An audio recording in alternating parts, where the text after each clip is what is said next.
We good? We hot? We spicy?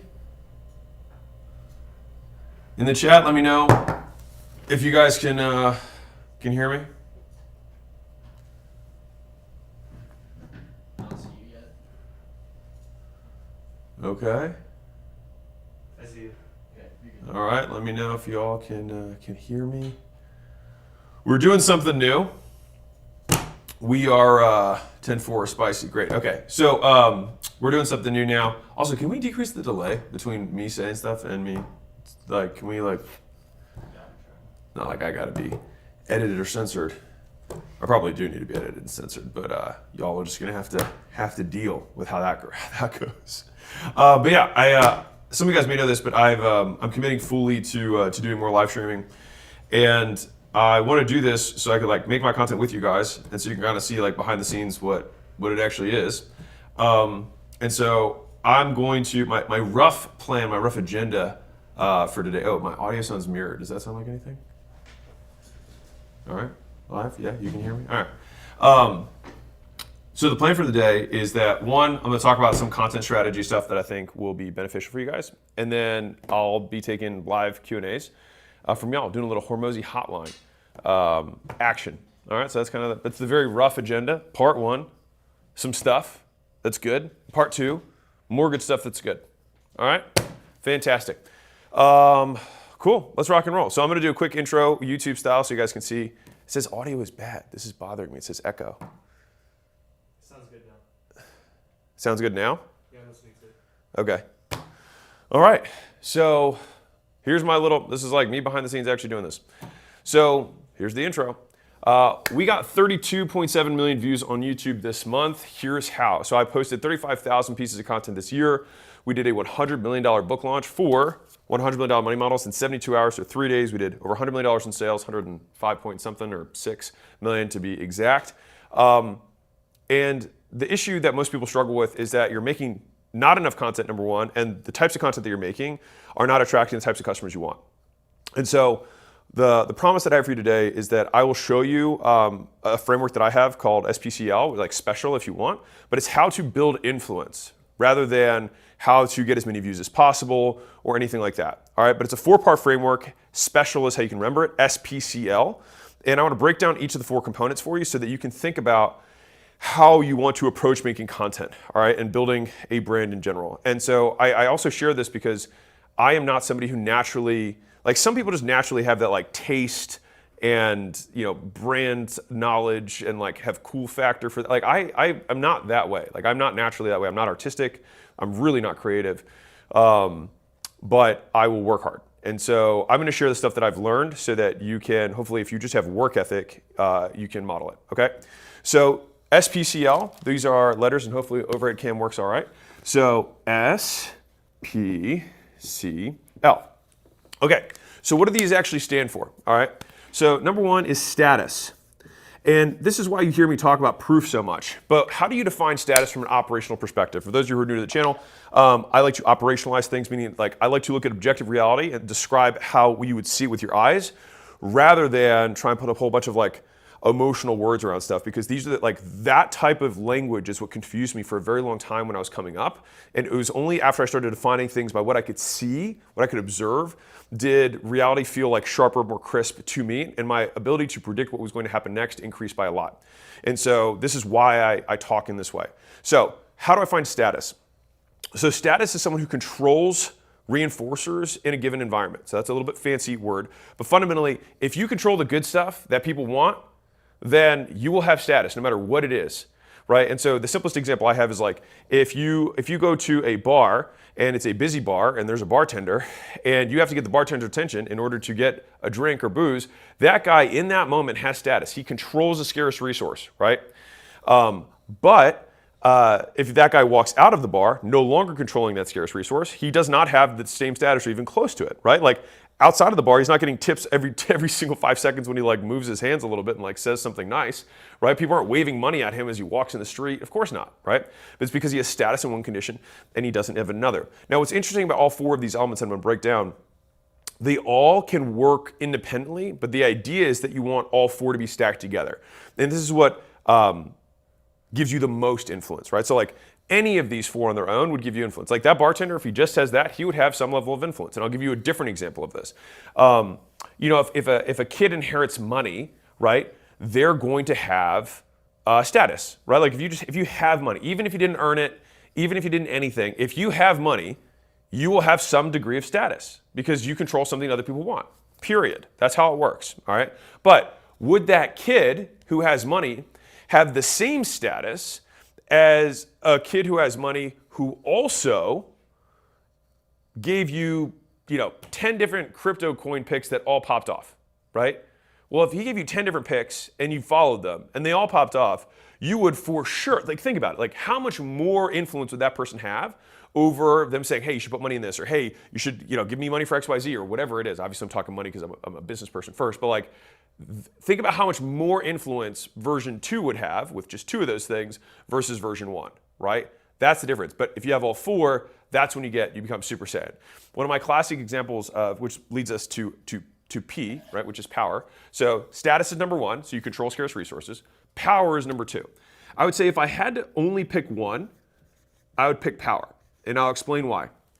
So power comes from something in the behavioral dynamics world called say-do correspondence. What that means is if I say something and then you do it, and then a good thing occurs, a reinforcing event happens afterwards, you are more likely to comply with a following request, right? So said differently, I gave you the example of the guy who says, hey, here's 10 stock picks, you buy them, and then a good thing happens, right? The thing goes up. Great. That person now has power. So that person has status and power, which is why they are more influential than the trust fund kid who just has money, right? And so to the same degree, for many of you who are trying to make content, one, it's like, okay, status, I want to demonstrate that I control a scarce resource that some people might want, right? And so what makes this a little bit more muddied is that sometimes one event can check multiple boxes. And so I'll give you a simple example. So this, 2 weekends ago or whatever, or 3 weekends ago, when we launched the book, we did 100 million plus in sales, right? That in and of itself, me having money from the event gives me status. Me saying, hey, you can launch stuff in this way, I'm going to skip ahead, gives me credibility, right? Because I show that I have an event, I have something that has happened as a result of me doing it that gives me third-party credibility. There's something that you can observe with your eyes, right? The reason that my ads do well when I have my $10 million building behind me is like, oh, well, that's hard to fake, right? And so you have credibility there. And so one event, like selling a company, can give you money, it can give you credibility, and then if I give people directions on how they can do things that are similar, and then good things happen, then all of a sudden you get power. And then the last is likeness. I know I'm skipping around, but hey, we're live, we're having a good time, all right? And so credibility is number 3, and I'm gonna go in more detail on all these, all right? And then likeness. So what's likeness? So likeness is that you see some people say relatability. This can be both psychological in terms of you share similar values with this person. You like their vibe, whatever you want to say, right? You like their behavior set, and that behavior set matches to people who have been positive in your life in the past. Or they literally just look like you, right? So like Layla and I could talk about the exact same stuff, but she's a girl, and so she's going to have more chicks who follow her than me. This is not like a girl. This is not super inviting for a lot of women, and for the few ladies who do follow me, I appreciate you, I really do. But I have like an 89% male audience, and so maybe it's because of the topic. But I would think, at my onset, I think, oh, it's because I talk about money and I talk about business. That's why I have a more male audience. But Layla, I think, is like 54% female, and she talks about almost exclusively money and business. Obviously, she talks about some mindset stuff too. But I say this to say, okay, if we have these 4 things. And these are the things that create influence. And I would define influence as high likelihood of compliance with requests. Okay? So what does that mean? So if I say, hey, grab my new book, or I say, hey, come to this webinar, or hey, I'm going live, like come check it out, or hey, you should come to a workshop, whatever it is, right? You make some sort of solicitation. It could be like or subscribe. It doesn't matter. Like there's levels of how quote big of an ask something is. And if anybody's played like a video game, it's like you have like a role for like Dungeons and Dragons, and it like depends on how charismatic, how much influence you have, how high of a role or how low of a role rather you'd need in order to be successful with the request, right? And so if you want to stack that stat for you, right, then if you want to min-max your influence, if you will, then you want to stack all 4 of these things. Okay, you're like, okay, I think I'm following with this. So how does this relate to content? So first off, starting from the back, likeness, I think so much more of it is just be you. I don't think there's zero ROI in trying to be or act in a way that is different than who you are. And it's a relatively trite message, but like most people are NPCs. Most people say pre-recorded scripts. They look at like the 4 different outfit combinations that exist for different kind of mental stereotypes. It's like, oh yeah, guy who loves barbecue and craft beers. Oh yeah, that's that archetype. I'm just gonna be that archetype. Or you've got like hipster bro who likes hipster shit, right? Or you've got like just bro, right? You've got just like stir bro. And people somewhat put me in that status, but I also like for a few years was wearing like sandals that looked like really weird. And I wore those and that was not bro-y at all, but I wore them because they were super comfortable and I didn't have to like wear socks, which is a big thing for me. Anyways, the point is just like, I think what makes you unique is if you actually lean into the nuances that make you you and actually have a way to defend why you do what you do. Because most people don't even think about why they do what they do. And if you do things and you don't know why, it's because you're following someone else's directions for your life rather than your own. Real. And so much of us have been programmed by people earlier in our lives. And I say programmed as though we're like machines, but think about it like this. What person do you think in your life, highest likelihood, has super high max status, power, credibility, and likeness? I'll wait. Who do you think has the highest, has these maxed out earlier on in your life? It's your parents, right? It's your parents. So think about all 4 of these elements. Status. Do your parents control scarce resources, things you want? They've got money, and they've got toys that they can buy you. They've got food. They control your shelter. They control what room you live in. They control if there's other people in the room. Like they have huge amounts of status in your life because they control all the scarcest resources, all the things you want. And also to the degree for each of these, SPCL, these are not binaries. So don't think like, oh, I have status, I don't have status. It's to what degree do you have status, right? Like if somebody's got more money than you, they might have some status. If you've got $1 and someone's got 10 grand, they got more status than you, right? But if someone's a billionaire, they have way more status than the guy who's 10,000, right? Okay. So again, think not in binaries, yes or no, but think in continuums. So the next one is, think about your parents. Power. How many reinforcement cycles do you assume that your parents had from the time you were born? And when I say reinforcement cycles, it means like they said, do this, you did that thing, and then a good thing happened. Now, you might be like, I hate my dad or hate my mom or whatever your thing is. I don't really care. That doesn't matter for this purpose. The idea is that they probably said, don't go in the street or don't do that, and you avoided a bad thing, or do this, and then a good thing happened, right? You tied your shoes the first time, you put the 2 bunny ears together, you tied your shoes, a good thing happened, you followed their directions. Think about how many times a parent has given you directions and you followed them and a bad thing was avoided or a good thing happened. Many. And so it makes sense that not only do they have a lot of status, they have a lot of power. Okay, what else do they have? Credibility. Now this is one where I think parents sometimes might lack compared to the other things. Now, if you have a parent who also has credibility in that specific realm of whatever it is that they're talking about, then you have even more influence on you, right? And then finally, for parents, are they like you? Yeah, they literally look like you, right? And oftentimes they share similar values to you to a degree. Obviously, some people just go polar opposite from their parents. That's fine, but I'm talking in sweeping generalities for most people, right? And so this should at least explain or break down like why do parents have so much power over us? How do they have so much influence over our behaviors, even when you don't even, and here's the really kooky part about this. You might not even want to listen to your parents. You might even like your parents, but you can still feel that you have to like resist their requests because you are so programmed based on these elements of behavior to comply with their requests, all right? And so then the idea is, how do we take these 4 elements, right? And then how do we reverse engineer these into the content that we have so that we can build up true influence? And again, we're defining influence as the likelihood of a compliance with a request, right? And that likelihood will depend on the nature of the request and how much your SPCL is in relation to that thing, right? If I was giving out fashion tips, I probably don't have a lot of credibility for fashion tips, right? I don't know if I control any scarce resources around fashion. I have no fashion hookups. I probably haven't given anyone specific fashion tips. I have no third-party anything for credibility for it, and you probably don't look like me. And so like I probably would have very low influence. And so these things are not, I mean, to some degree they can generalize as you go up and up and up, but you have more influence in domain specificity, right? So of course, there's some things that will generalize over time. This is why people go to their hairstylist and they'll listen to them for relationship advice. It's like, how does this person who cuts my hair have anything? Like, why would I trust them in any way on relationship advice or on a stock pick? But the thing is that there is some degree that generalizes, but it's obviously going to be way more domain specific to whatever their thing is, right? So hopefully this makes some sense for you guys. Okay, so if we know these are the four things, status, power, credibility, likeness, then for each of these things in our videos, right, we want to demonstrate that we control scarce resources. And so for me, like at the very beginning, if you think about what the intro was, right? So I said we did 32.7 million views, and we did over 105 point something million dollars in sales for the book launch in 72 hours. And so that's me demonstrating status. I have these things, right? Then power.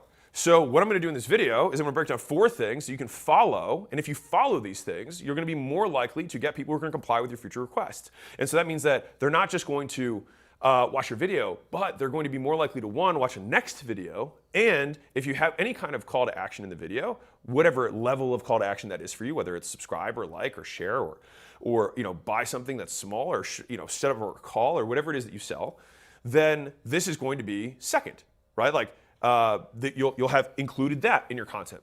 So then credibility is going to be the third party stuff. So the reason that I had at my launch, for example, I had Guinness, I had to pay those judges, I had to pay 3 judges, 24 hours, to be on site was because I wanted to validate that the books that we did and the revenue that we generated was legit, right? So I had a third party that most people respect as like a legitimate corporation, that their entire business is based on trust, that they validate and verify proof that these records were broken.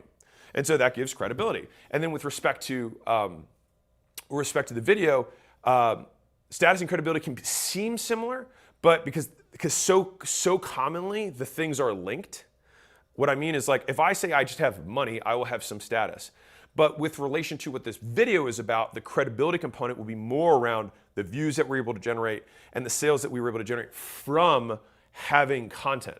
And so money generically gives status. The credibility around the specific thing that I'm describing, which is like how do you build influence inside of a video or a personal brand, that's going to be, that's the third, that's the kind of like the objective proof. Does that make sense? Hopefully that's, I'm separating these for you. One is generic status. The other is going to be specific to whatever we're describing, all right? Now, the likeness piece, like I said earlier, is just you being you, right? And so that's why I'm actually super pumped to do these live streams, because this is like, honestly, way more fun for me. Because like, I can't, I'll be real with you. I honestly hate making YouTube videos. And when I mean that is like staring at a camera and having like, prompts to, solicit me to say stuff. Like I will do it because I have a relatively high pain tolerance and I'll do what is required to get what I want. But I'm going all in on this. So if you guys are like, what's Alex's kind of like media strategy for the future? I'm focusing on 2 words. You can write this down. Live, interactive. Those are the 2 things that is describing the ACQ 3.0 or Hormozi Media 3.0 vision for what's going forward. Like that is what I'm focusing on. And I'll tell you a story of why I think this is so interesting. So I had a conversation with a mega influencer, I don't think you would mind, with Mr. Beast a few weeks ago. And we were talking about kind of like the future of media and content. And so one of the things that he was just talking about was the soccer game that came up that they do like UK versus US. And I've never watched the game, but you might have seen some like YouTube videos about it. So what ends up happening is that they have all these different celebrities or influencers from different platforms, right? And so starting from the lowest, I'm gonna use my little drawing again. The lowest people on this little totem pole, they would walk out in the stadium, and this became the kind of the de facto like measuring stick for who had the most cool points, right? These are the A-listers, okay? And so this is your typical kind of celebs from like movies and like 90s and the 2000s or whatever, right? People like they recognize because they're celebs, but like they don't have like huge, I guess they have some media presence, but it's more like traditional media. The level of applause for these guys was almost nothing. Barely anyone cared. So then the next level that came up was the shorts creators. So this is your like only TikTokers or people who only make reels, but like only short videos, okay? And so they had a little bit more applause on the applausometer compared to the A-listers. Then the long form guys came out. And this is when the audience got way rowdier. All right, so this is your podcasters, your YouTubers, the people who make long form pieces of content. And I'm gonna pause here for a second to kind of like highlight why I think this is. So I don't think there's anything wrong with shorts. We make tons of shorts. But I see the purpose of shorts as many times a way to get someone to watch along, right? They watch a couple shorts and then think, okay, this guy seems legit or this gal seems legit. I'm gonna risk my time, because that's the risk. They're making an investment, right? You're making an investment today. I'm gonna risk that I'm gonna get a good return on this, right? And so shorts then lead to longs. But let me show you the difference from an influence perspective. How many reinforcing cycles do you think you can have in 30 seconds compared to 2 hours? It's like not even close, right? And so if someone watched 2 one-hour pieces of content from me, period, okay, 2 one-hour pieces, it's 120 minutes. For me to get that same level of exposure and kind of cycles of reinforcement with a prospect, right? And they were only consuming shorts, right? Let's say my average short, Michael, do you know what my average short is lengthwise, 15 seconds? Let's say 15 for math's sake. Okay, so let's say it's 15 seconds. So that means it's 4 shorts per minute. So if I have 120 minutes for longs, someone would have to watch 480 shorts to have the same level of exposure as watching 2 hours with me. And think about how important this is. Like, what were the things that people said, like, this was the, quote, podcast election, right? This one that just happened. Trump went on, and I don't care about the politics behind it, but I do care about influence and persuasion. And so, like, why is it that I think, my opinion, the 2 podcasts that I think really nudged this election, my opinion, is the Trump 3-hour plus podcast that he did with Rogan like a week or whatever it was before November, is it November 4th? I think it's November 4th. 11th? November 11th? You guys already know. I'm sure someone in the comments can correct me, okay? I think that was a huge influential event. And I think Elon getting on Tucker Carlson and doing that interview. I think those 2 interviews were some of the interviews that really nudged the election. And again, I don't care who you voted for. It doesn't matter to me. I think about this from marketing persuasion, okay? And so because of that, audiences who were not sure got to spend 3 hours with a presidential candidate, and as a result, it just nudged some of them in the direction to ultimately vote, okay? Now, back to our little story. So, A-listers have almost no applause, shorts have slight applause, longs have legit applause. Then,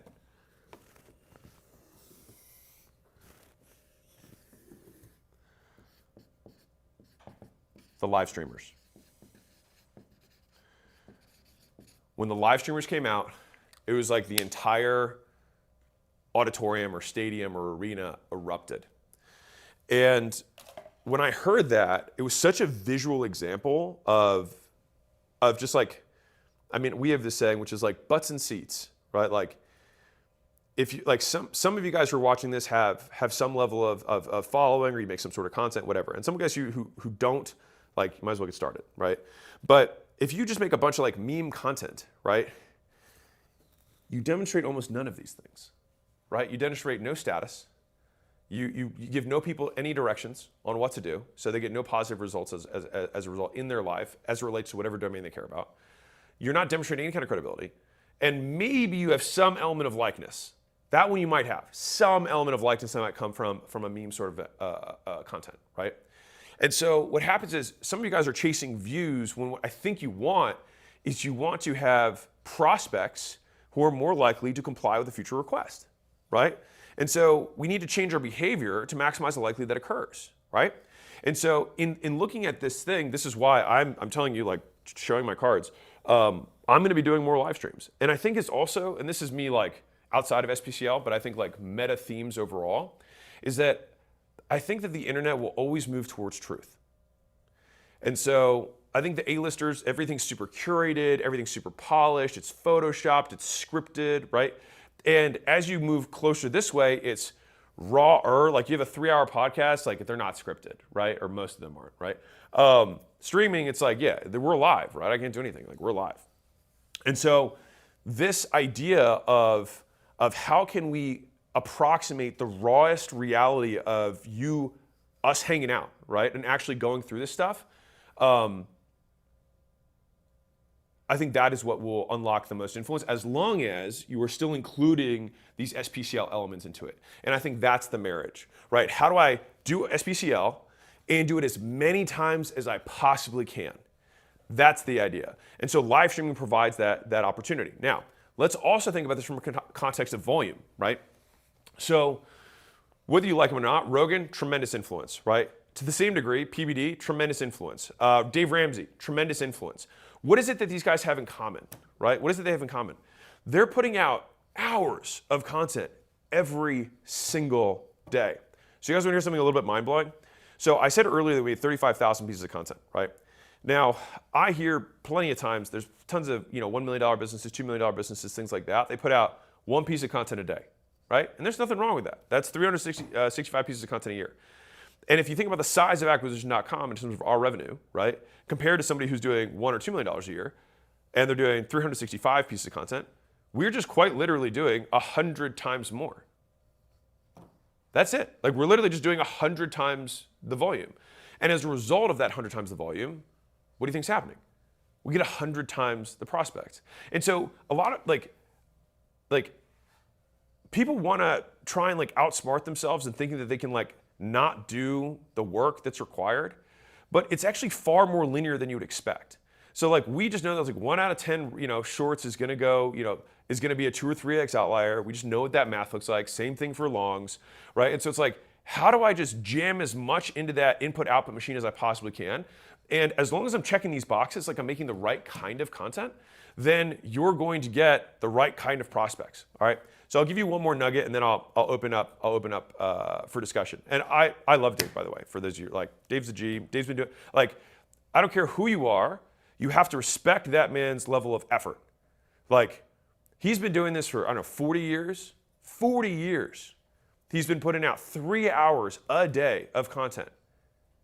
It's like I don't care what you think about him. Like the guy works and he's consistent. And the thing is, and he'll be the first to say, he's like, it's not like I'm Superman or I'm not like, some rocket scientist here. He's like, but the guy is consistent. And like, I'm telling you, like if you can unlock consistency, like you can become an incredibly dangerous competitor. It's wildly underestimated. And so for those of you who are like starting right now, like start. Like start. You will not make less money by letting more people know about your stuff. Period. Full stop. So I'll give you one more nugget, like I said, which is that some of you guys may have heard this. And it's a concept of social media is now turning into interest media. Okay? So what does this mean? Let's unpack this for a second. So if you make content and you judge it by views, I think that's dumb, and I'll explain why. If I have a grandma in public come and just do a running slap and just slaps me across the face, that video will probably get views. But does it get the grandma views? No. Does it get me any more people who now believe more in my stuff? No. But what it will do is it will show it to people who are interested in humor, which is a lot of people, right? But those might not be your customers, and they probably aren't. So, assuming you're not an entertainer and you are somebody who's a business person, and if you're in business, whatever business you're at, e-commerce, SaaS, services, brick and mortar, doesn't matter. If you sell services to anyone, you're likely going to be an educator, not an entertainer. Meaning you're trying to provide value to people to change their behavior in some way, and ideally changing the behavior that gets them to walk closer to you and buy stuff. Okay? So what do I mean by social versus interest? If you want to attract the right avatar, make content for that avatar. That sounds so obvious and simple, and the thing is that no one does it, because here's the writer downer. The content is the targeting. Like the algorithm is so good now, it knows what you're talking about. It knows it can literally judge your background. It judges what you're wearing. It judges who you are, and will display it to the people that they know have a history of watching content that is similar to that. that people find valuable. And so if you're making stuff about how to fix pianos because you're a piano repair guy, then you will find people who are trying to fix their pianos, right? Or maybe they're making a purchasing decision relative to pianos, and maybe they want to see which ones break the least or whatever. But if you're making that type of content, you might be like, man, I'm only getting 1,000 views a video. It's like, yeah, but the market of people who are buying pianos might be significantly smaller than the market of people who just want to be entertained or distracted. So it's not fair to compare your views against Mr. Beast's. It doesn't make any sense, right? And so if I were to think to myself, like, I have a room of 1,000 people that are going to watch this, and all of them are only interested in fixing pianos, that's a hell of an opportunity. And so we have just like wildly I don't want to say not tracked. We track views, of course, but like I care so much more about IRL responses. So what do I mean by that? If I make a video and then I get texts from business owners that I like and that I respect being like, yo, that was fire, then I'm like, okay, I'm on the right track. And so some of you guys, let me know in the comments if you guys have seen a format that we talked about. We call it cash cows, but basically it's me. There's a business owner that presents a little bit about their business, and they come to this side, and we talk about how to improve their business, right? So let me know in the comments if you like that style, and if you do, let me know if you're a business owner or not. Okay, so I like that style, and I'm not a business owner. I like that style, and I am a business owner, or I don't like that style, and I'm a business owner, or I don't like that style, and I'm not a business owner. Let me know in the chat. I'm at a delay, so I'm just gonna guess what the responses are. But here's the reality of it. Whenever people are here in person at our headquarters, right? You were like that style in your business owner. Okay, great. Yes. Okay. Yes. Exactly. So if you are a business owner, when I have people who are here in person, IRL, in real life, in Vegas, right? Business owners who fly out, I say, what is your favorite type of content? Dollars to donuts, that's their favorite type of content. And so I make more of that, even though, and it would make sense. Like, it would make sense that there's fewer of those people, right? Because just think about math. If you've got the whole population here, I'll show you a little graph on this. And you have to do this math for yourself, otherwise you're gonna get really frustrated with your content. So let's say that 100% of people, like this represents 100%, let's just use USA because I already know all the numbers for USA, okay? So let's say this is 100%, all right? You get 100% of people who are interested. Okay, well, right now only 9% of people even own a business. Like 9%. So right off the bat, I'm gonna have a huge percentage of people that aren't my ideal audience. Now, of course, I do have people who are business interested, and that's why I'm a co-founder of School, and we give people a way to go start a business online in a low-cost way, right? Which you can do. It's $9 a month after a 14-day trial. You guys can check it out. And there's a bunch of training and community and all that good stuff. All right, but you can go school.com, I think /Hormozi. I think it's below this video. Doesn't matter. Point being, 9% is what I'm competing for, okay? Now, that means there's about 32 to 33 million business owners in the US, okay? 32 million. That's 100% of all business owners. Now, within that, 95% of that 9% is below $1 million in revenue. 95%. So then I've got 5% of that 9% that are over $1 million. Now, if you want to get weird with it, what percent do you think is over 10 million? 0.4%. 1 in 250. 0.4%. And then 100 million, 9 figures, is I think 1 in roughly 3,000, depending on your data source. 1 in 3,000 businesses gets to 100 million a year. This big. And so it would make sense then, right, that we've given these numbers, right, 9% is 32 million. So out of 5% of that is going to be 1.5 million people. There's only 1.5 million people who are business owners doing over $1 million, based on the math that this is Census Bureau data. Maybe theirs isn't correct, but that's the math, right? And so if we're looking at that's the market, then it would make sense that I'm not going to get all 100% of them to watch my video, right? If I got 1.5 million views and 100% of them were business owners, that'd be insane, right? And so it would make sense that if I get 100,000 views on a video that's really made for that level of business owner, then I'm crushing it, right? And it doesn't make sense to look at Mr. Beast's video with 100 million views and be like, oh man, I suck. It's like, dude, we're going after, we have different games, right? And so I'd encourage you to create accurate expectations of the size of the market that you're going after, And also think about the translation of these numbers into IRL, real life. Because when I started out and I was making YouTube content, like I started zero, just like everybody else did. And I remember saying, like, I was like, can you believe, like, can you imagine there's gonna be a time where we get 10,000 views on a video? I remember saying this. I was like, dude, we're gonna get 10,000 views in 24 hours. It's gonna be sick. And that was because at that time I was getting like 1,000 views in 24 hours, right? But for me, I was like 1,000. Like I worked in real life. I had brick and mortar. So for me to get 1,000 people in a room, I was like, my God, I would do lunch and learns with 15 people, right? So I got 15 views. I was like, hell yeah. I mean, I would do this in person, and this is just being convenient for them. So it's at home, right? And so I bring this up so that you don't judge the number of views. It's way more important to have quality of views. I have 2 businesses that I looked at in the last year that were doing over $1 million a year with less than 5,000 followers. There's another business that's a B2B insurance company that I invested in that I don't want to share their numbers, but okay, I won't share it. I'll just say many millions on like 10,000 followers. I'll just leave it there. All right. And so like you absolutely can make plenty of money with a very small following as long as you make content that's directly valuable for that following. All right. With that being said, we just went over SPCL, status, power, credibility, and likeness, what you would include in videos, why I'm going all in on live stream, and why the whole point is you want to get as much time with your prospects as humanly possible. You want to make the topics of your content based on the things that those people find interesting, not based on like being social, but being interesting. And if you make it interesting for them, they will keep watching it.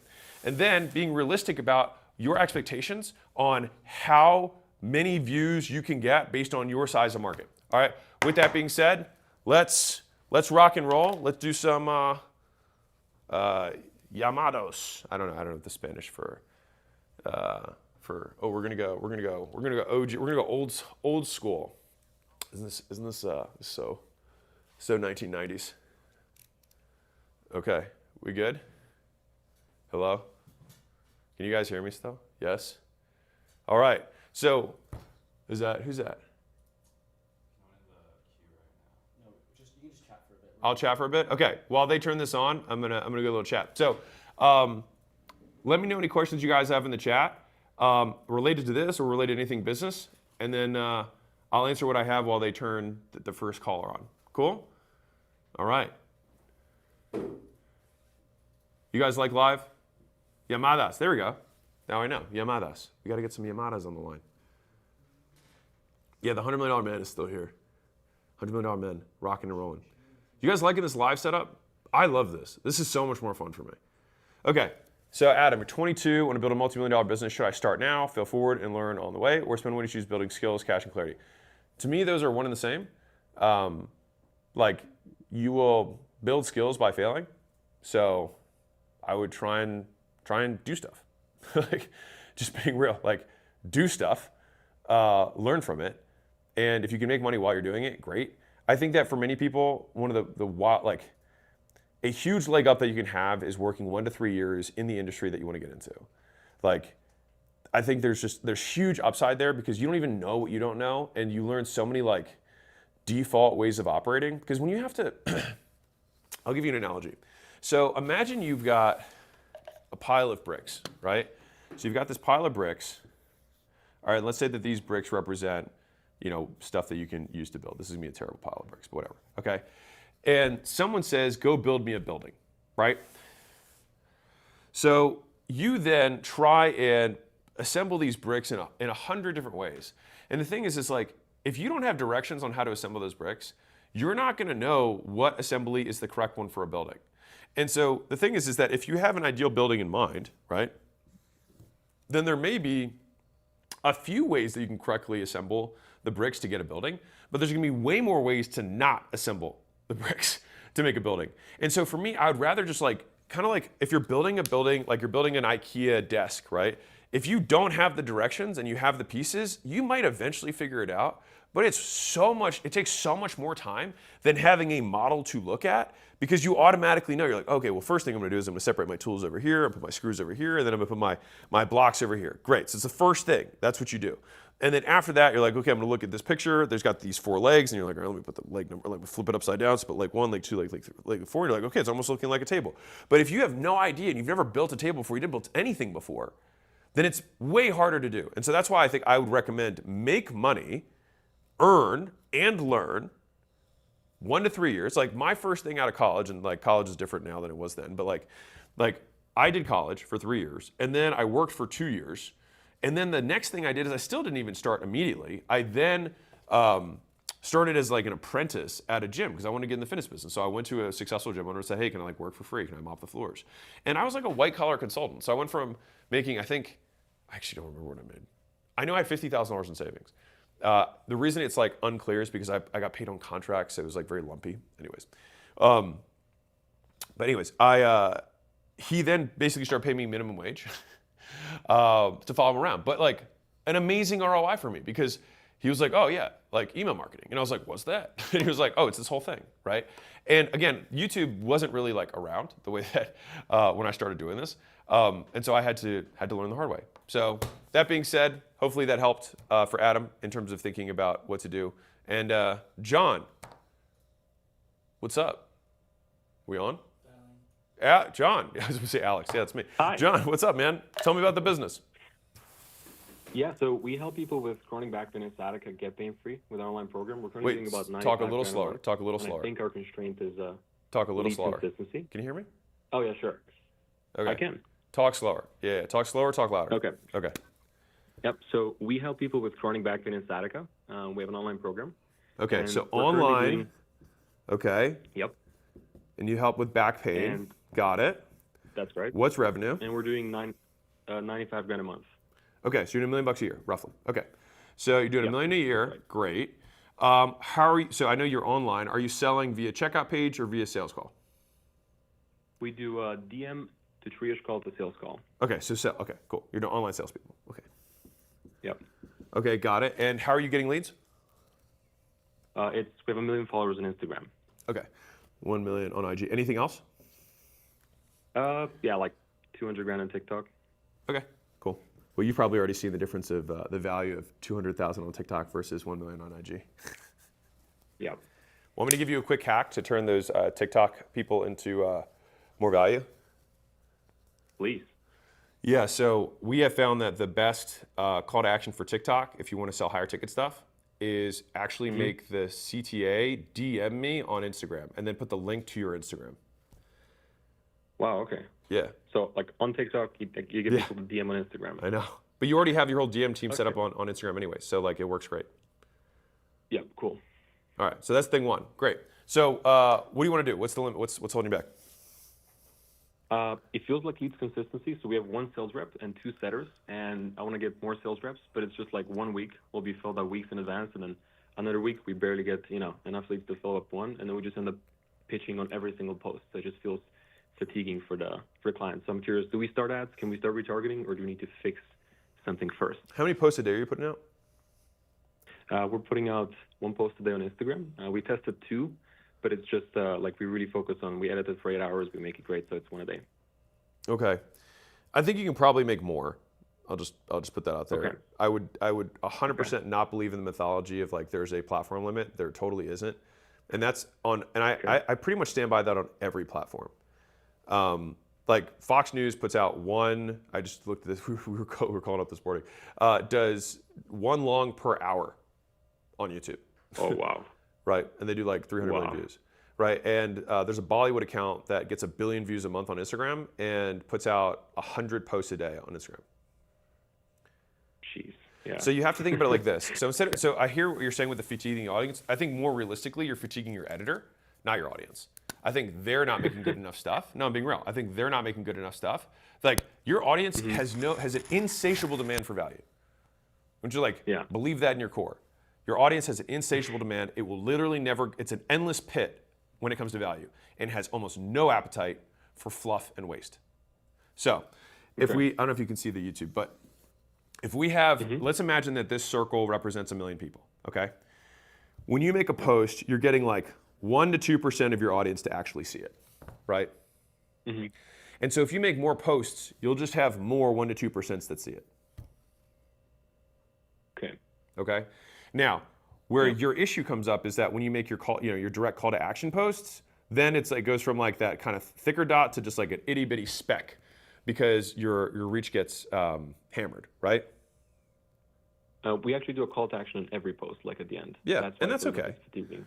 Well, it's not the end of the world. Again, all that matters is like how long is the CTA relative to the post, right? So it's usually like, are you doing a ManyChat integration? Yeah. Yeah.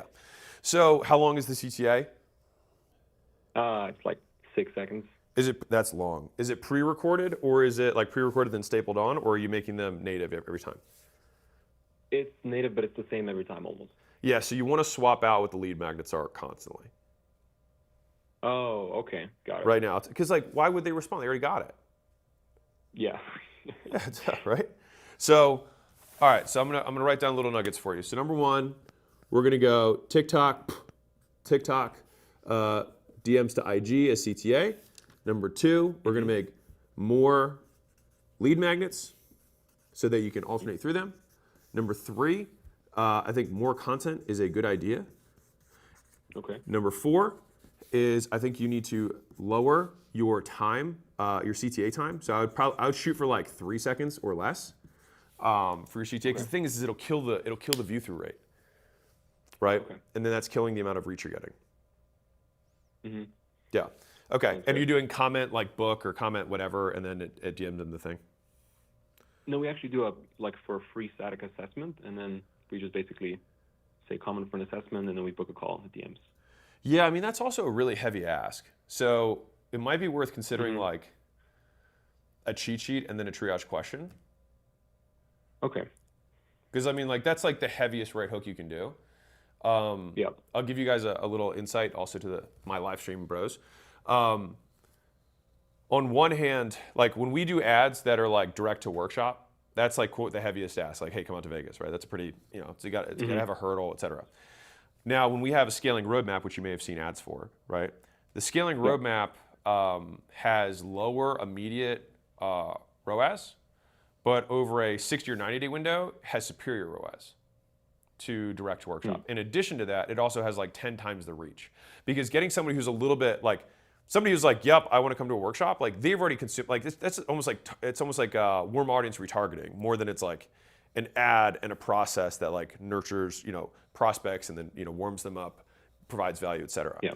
And so I think if you want to broaden kind of like the net that you're going through, just make the ask that you have a little bit lighter. So I think one, you've got your direct, like if you're doing one a day, I would do like maybe 2 a week of the direct one, and then do the remainder of them as posts that are like lead magnet centered, right? Like 7 tips to fix this or whatever, right? And you can spend, I'm sure you could spend 100 of those things.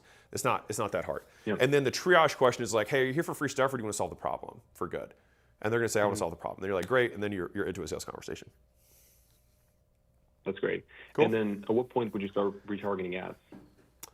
The thing is okay, this will be great for everybody. So, again, I don't know if you can see my thing. Okay, yeah. If you think about your audience as this pyramid, right? The people who are buying from you right now are this like tiny little top 1% here. And so there are some actions that could get you to convert just a higher percentage of that 1%, which means that like we could make the well or the pyramid larger, which we would do by posting more times and making better content, right? Or we can keep that pyramid the same size, right? And then we can move this line of what percentage we're converting and make that a little bit deeper. When you add a sales team, that converts a higher percentage of the audience. When you add ads, you're going to convert a higher percentage of the audience because you're just going to have your ads shown to a bigger percentage of people in that sphere, right? Yep. And so it's almost like reaching into forward revenue and pulling it forward, which is fine as long as you're filling up the bucket, right? So I would, right, you get what I'm saying about that? So you will absolutely make more money if you have a sales team and run ads, no question. But then you will hit another plateau. And you will still be limited by the growth of your organic, unless you create a true cold traffic acquisition channel, which is a different monster and beyond the scope of right now. All right? And so my recommendation is I would want you to double your content. And if you want to keep one of your CTAs as, because I don't want your business to go down, keep one CTA as your direct to, book a call, and keep the other and make the second CTA for the lead magnet, and just do 2 a day. Sounds good. Cool? Sounds great. All right, rock and roll. Appreciate you, John. Awesome. Thank you. Yeah, thanks for calling Hormozi Hotline. All right. So let's take a little, let me look at the chat. What's up, guys? Okay, so as I build a personal brand, is it better to become an authority in a certain skill and then start posting content, or is it better to start posting content without being authority in that skill? Great question.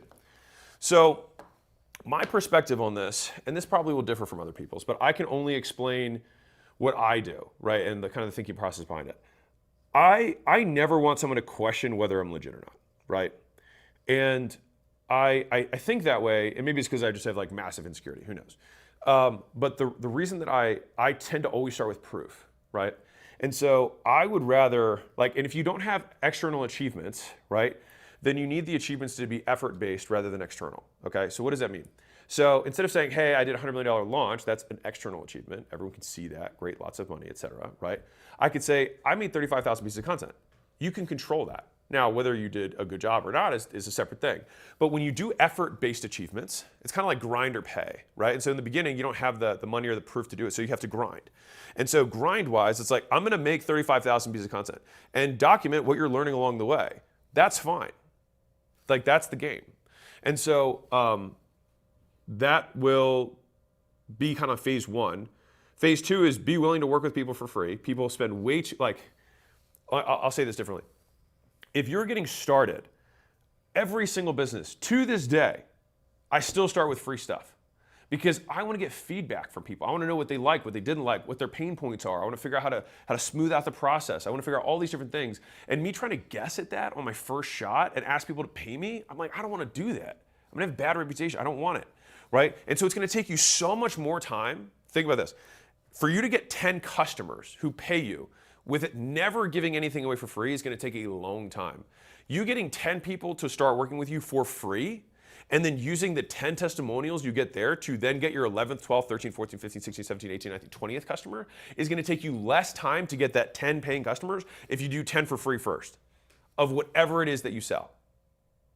So that's my 2 cents. More people knowing about your stuff is not going to make you less money. I do think, though, that like big picture, it also kind of depends on what you're going to get into. If you want to be, it's like, I want to be a business coach. It's like, well, dude, just look at the people who have the most credibility in business. They have some big giant thing behind them, right? I would not try and compete there. I would try and compete on a much smaller pond that I can be king of. Not even a pond, like a puddle. Like, just be king of this itty bitty puddle and create proof around that little itty bitty puddle. And you will find people who are willing to pay you because you are a specialist and because they have access to you, okay? And I'll give you one more tidbit for those of you guys who are starting out, and then I'll take the next call. So when you're starting out, you always have an advantage, all right? Every position has an advantage on the board of the game. So if you're a super baller, right? You're a G or whatever you want to say, right? My position is to say, don't go with Weenie McGee over here. He's in his mom's basement and doesn't know what he's talking about, right? I have been doing this for however many years and look at all this credibility and look at all this proof, right? Cool. Weenie McGee, right, is going to be in his mom's basement and he's going to be like, don't hang out with Alex. You're never going to talk to Alex. There's no chance, right? You're going to be talking to someone 3 levels down from him and you're just going to be a number to them. I mean, that's what I would say. Of course, we don't operate that way, but like, that's what you would say, right? And so if that's your position, then you say, dude, you're going to get my phone number. And so it's not, am I better than Alex? Of course I'm not better than Alex. Like, own that. Of course I'm not better than Alex.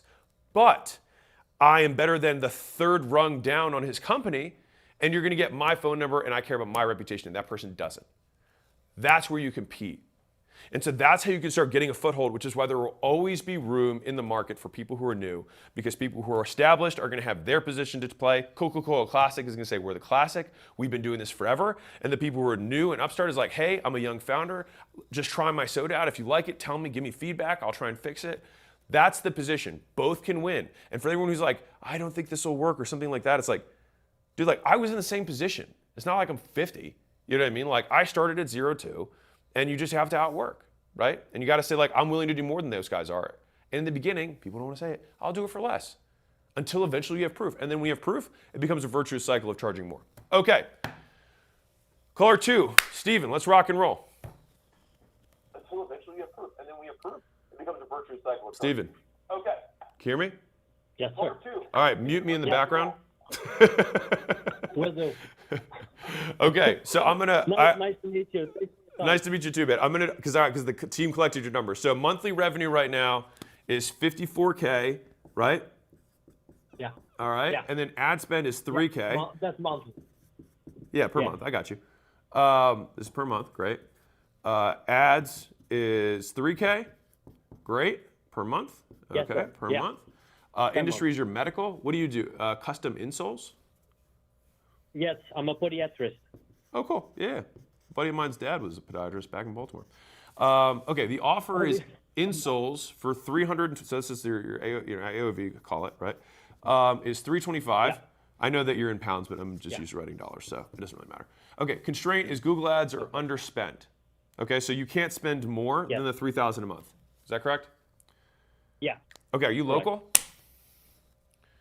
Yeah, I do. I have a Google Ads specialist that is running my Google Ads, so that's something I never learned. But, No, are you local? He told me that local in the Netherlands, you mean? Like, are you running ads for a local business? Or are you running this ad spend nationally? Oh, sorry, for a local business, yes. Okay, you're local. So people do that. They come in, they get measured or whatever, and then they get insoles, correct? Exactly, yes. Correct. Okay, got it. So they're saying they just can't spend more money. Yes. Okay. I don't know if I believe that. How big of a city are you in? Like, what's your 10-mile radius? I thought he said around 10 kilometers, something like that. But I was also thinking from maybe he doesn't have the skills just to scale the campaign, so to say. So I am already in touch with a general marketing agency that is already checking in with another Google Ads specialist to see from if they can duplicate certain campaigns and get better results. Yeah. So I'll say this, man. So I mean, congrats, you're doing 600-ish a year. I would strongly recommend you learning this stuff because it's not that hard. Like, it's really not that hard. Okay, cool. Because then you're not gonna right now you're saying the constraint of the business is under someone else's control, right? That's a tough position to be in. Mm-hmm. So I would want to own this myself, and I'll tell you a story that really changed my perspective. I haven't told this story in a really long time, so this will be a good one. So I went to this meetup where everybody was doing 8 figures or more. And at the time, I wasn't, and so I snuck in. They were like, "No, we think you're going to be, a big baller," because whatever. They recognized the magic in me. But anyway, so they let me come. And what was really interesting is one of the guys who was making the most money in the room, when he went up and presented, he said this really interesting thing. He said, "I would encourage everyone here," because someone asked him "Hey, so what are you doing to reinvest in your education right now?" He said, "Well, at the level that I'm at." And he was making, I think, 30 or 35 million. I remember thinking, I was like, oh my God, this person is God, when I heard that. But he said he was making $35 million a year. And he said, I would encourage you to write down a percentage of your income, whatever percentage you're comfortable with, and put that as your learning budget, all right? And that learning budget, he said, you should spend that every month and expect to have 0 ROI on 9 out of 10 things. And then the 110 thing will make you 10 times the money. It's almost like doing a venture bet on yourself from an education perspective. And so I took that to heart, and then I started saying, okay, you've got your $3,000 a month.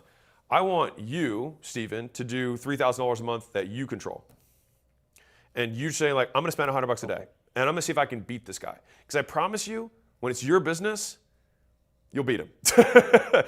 You'll suck in the beginning, but you'll quickly learn. PPC for Google Ads is really not hard. They make trillions of dollars to try and make it easy for you. Sorry, go ahead. Yeah. That's great advice, man. Thank you. Definitely go start with that. Yeah, and the nice thing is that no matter what, if you spend more money on ads, you're gonna make more money. So even if you're inefficient, you'll still increase top line. But I think that if you just try and get good at that, and then I would also reach out to whatever these other agencies are, I don't mind spending more on this because again, the big picture is you have bigger goals than this, right? 100%. Right. So just don't let your ego get wrapped up in your 1 month or 2 month profit. That profit will be there if you choose not to spend money. It's always there, right? So I would want to take as much of that profit as humanly possible. And I'm telling you how I do things. I take all that profit and I just see that as this is my opportunity to reinvest in the business. When the business is small, reinvestment is you. You're the reinvestment. And so that's where I'm okay, I'm going to pay my current agency. I'm going to pay the next agency. And I'm going to tell both of them I want them to teach me what they're doing. And I'm going to spend my own budget too. Yeah, so that was originally already my plan. So I had just a call this afternoon with the new agency, and I told them look, if we're going forward with a Google Ad specialist, I want to have weekly calls to at least know what he's doing in the ad account, so I just can follow the guy, and that may ever have new ideas that I can just try out, but that I understand what he's doing. Let me tweak it for you. Let me tweak it for you. You're going to ask how often are they going to be really doing work on the campaign? Let's just guess it's twice a week. Okay. I'm going to do something even better for you. I'm going to ask that you don't even work on my account. I'm still going to pay you, and I want to have 2 calls a week, and all of the work is going to be done on those 2 calls. That's it. They don't have to do any other work from my account. But I want to be the one who controls the mouse, and I want them to tell me what to do and why they're doing it. Oh, that's a very good idea. Okay? This is how I learned how to run national level Facebook ads. This is how I learned how to do it. I hired an agency and I said, I'll do whatever. I'll show up whatever hours you want. I was like, but I control the mouse. And you tell me what to do, and I'll do it. And I recorded my screen, and I would ask questions along the way, and they would tell me, and I'd be like, okay, so why are we doing this? And then within 6 weeks, I was like, I get it. I don't need this guy anymore. That's genius. Cool? Yeah, sounds good. Sounds good. Right. Definitely going to start there. Rock and roll. Congrats on the business, Steven. Yes, thank you, Alex. You Thank bet, you man. so much. Rock and roll. Okay. Rock and roll. Bye-bye. Yeah. All right. What type of lead magnets or funnels do you make for them? I'm guessing, I don't know what that one is in reference to. Richard Ferris. Okay. Core question is how does your PE firm? Okay, hold on. Partnered with my wife on her business. We sell jewelry with purposes. Let's hear. Partnered with my wife on her business. We sell jewelry with purpose, natural stones. What would be the best content to post for advertising? We use TikTok. All right, bro, what are we talking about here? This is super visual. All right, what are we talking about? All right, so number one, you should be on TikTok Shop for sure. Like if you're not doing that, you should be doing that. Number two, I'll bet you with jewelry, you probably have very good margins with it. And you could probably pay really aggressive affiliate commissions to any other TikTokers who will repost your stuff. And so I would look at, are there small things that I can give out for free? I know that's heavy, but people will be willing to do it. I don't know what revenue is right now, by the way, Junior. But I would also double this on Instagram, and I would want to do like as many collab posts as I can with other influencers, with them trying on different things. And I think the big thing that I would want to do is I want to tell the narrative. I want to tell the story behind the jewelry. All right, so I'll give you an idea. Or I'll give you an example. So if you think about like selling merch, right? Everyone has t-shirts. There's nothing sexy about a t-shirt. And if a t-shirt just has a logo on it, again, it doesn't really matter. But if you say, let me tell you the story behind why this logo or why this saying is meaningful. And so what we have to do is basically pair this commodity of jewelry with the meaning that you then ascribe to it, or the narrative or the story that you put on top of it. And so 2 years ago, I did my book launch for the Leads book, and some of you guys might have been there. And I sold like millions of dollars of hats, all right? And people were willing to pay $100 essentially for a hat. Now, obviously, they got 2 other books and the hat was free, but like fundamentally, that was what happened, right? And so what's really interesting about that, the specific event, is that I then spent like 4 or 5 minutes just saying like, let me tell you about why I wear this hat and what this hat means to me. And so after explaining the meaning behind the hat, then way more people were willing to buy it versus like, hey, do you guys just want to buy a hat? And so I think to the same degree, you need to do that within your content. And you're like, well, what kind of content should I do? Like, show the jewelry, show people unboxing the jewelry, show people picking out between different kinds of jewelry, and then you telling the narrative behind each of them in terms of where was the stone sourced? Why did you design it that way? What does this chain do versus this chain? What do these metals do? Like, there's so much to talk about with your content, and don't be afraid to repeat stuff. Just don't be afraid to repeat stuff. And one of the really interesting things with content is that, I'm gonna give a Dave Ramsey example, but like, you need significantly less variety in your content than you think you do. So think about what Dave Ramsey has done for the last 35, 40 years, however many years it's been. He has told people to spend less than they make. That has been his core message. Don't go into debt, spend less than you make, cut up your credit cards, pay off your loans. That's more like, obviously he has the 7 baby steps, and that's awesome. But my point is this, is that people still tune in every day when they know what the message is, because they're like, I wonder how this will apply to a stripper. I wonder how this will apply to somebody who won the lottery. I wonder how this will apply to somebody who's got a kid who's going to college now, and it's a good college or it's a bad college, right? And so the thing is that you can have a single framework or single core product or concept, and the variety will just come from the examples that you use. Cool? All right. Third caller is Liz. Liz, let's get busy, Liz. Hello. Hey, Liz, what's up? I'm good. How are you? Excellent. You're on Hormozi Hotline. So you've got monthly revenue of $600,000 a month. Congratulations. Badass. Thank you. You're welcome. Rich, you got to buy me some jewelry from Junior. All right. Okay, ad spend is $150,000 a month. Okay, a little high there. Got it. All right, what are your margins right now? They didn't ask that, but what are your margins? Well, before we started, so I've been preparing for $1 million a month for the last 3 months. And Okay. so I started building the fulfillment team. And in the last 3 months, my margins have been 25%. Okay. But before that, it was 45%. Yeah, got So it. in the last 3 months, I've been trying to scale, build a team, try to spend more on ads, haven't managed. Got so it. that's it. Okay, industry is marketing automation. Okay, so who's the Yeah, target? many chat funnels. Oh, many chat funnels. Okay, got it. So thank you. Makes it easier for me. Okay, many chat funnels. Okay, great. And then your offer is, it's for e-commerce brands. Okay, cool. And they got to be doing over $25,000 a month in spend. That's their requirements. Okay. Yes. 25K a month. Okay, what's your price? $6K a month. 6K a month. Okay. 6K per month price. What's churn right now? Between 5 to 10%. Okay. Okay, so 5 to 10% churn. Let's just use 10% to keep it simple. So 60K. What's gross profit on the service of 6K a month? Well, we're breaking even in month 1, and then we're starting to profit in terms of month 2. No, but that takes into cost of acquisition. I'm saying, what are gross profits on the service? So how much does it cost you to deliver for a $6,000 a month customer? About 2K, 2 to 3K. Okay, I 2 to haven't 3K. calculated Okay, Exactly. okay. Yeah. A little bit high, but that's fine. Okay. COGS, so cost of goods sold. Okay, great. So what's the question? How can I help now that I have context?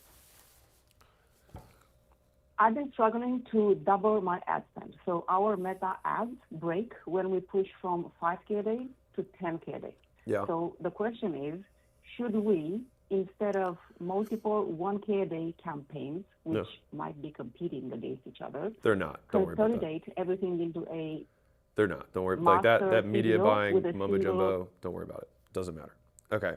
Keep going. So you want to scale your ads and they're not scaling. Okay. Correct.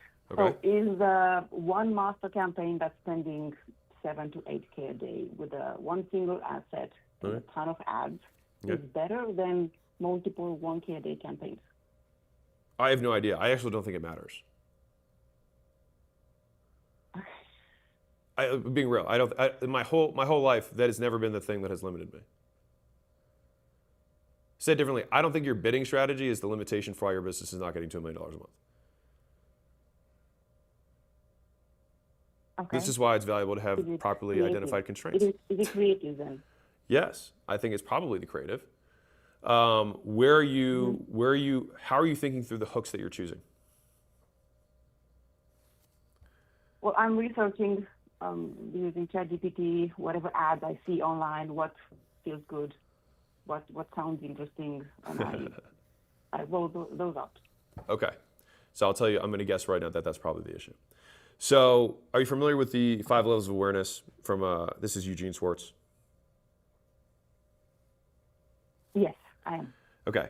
So you have to translate those levels of awareness to the types of hooks that you're making. So I'm going to guess. So if you have like a hard ceiling on your advertising spend, like once you get over a certain level, like you can't spend more, it's typically because the nature of the hooks and the content that you're talking about only really relates to the bottom of the funnel. Mm-hmm. So you're talking about most aware customers who already know about your types of offer, or solution or product aware customers who know about ManyChat, or or they know about you, or they know about your offers, right? So it's you're talking to a very, very warm audience. And so Facebook only has a very small amount of people who are, doing $25,000 a month and know about this specific type of product offering. And so that's the only people they're showing the ads to. Okay. And so we have to start like at the extreme, right? You would have the unaware customer who is purely, you have to get them purely on curiosity. Like your business is losing, thousands of dollars a day because you don't have this one integration. That would be something that someone who has no idea about anything to do with ManyChat, anything to do with marketing automation, they might take the next step. Now what happens is as you go up funnel, right, you go to higher or basically lower levels of awareness when there's way more people, sometimes the funnel has to change. And so does the lead magnet. Are you just making a straight offer in your ads? What's the funnel? I'm making an offer to book a demo. Yeah, dude, you are so level, you're so low on the awareness thing. Like that's the issue. You have to make it easier for someone to take a step. They don't know who you are. Like just saying like, hey, book a sales call is a tough ask.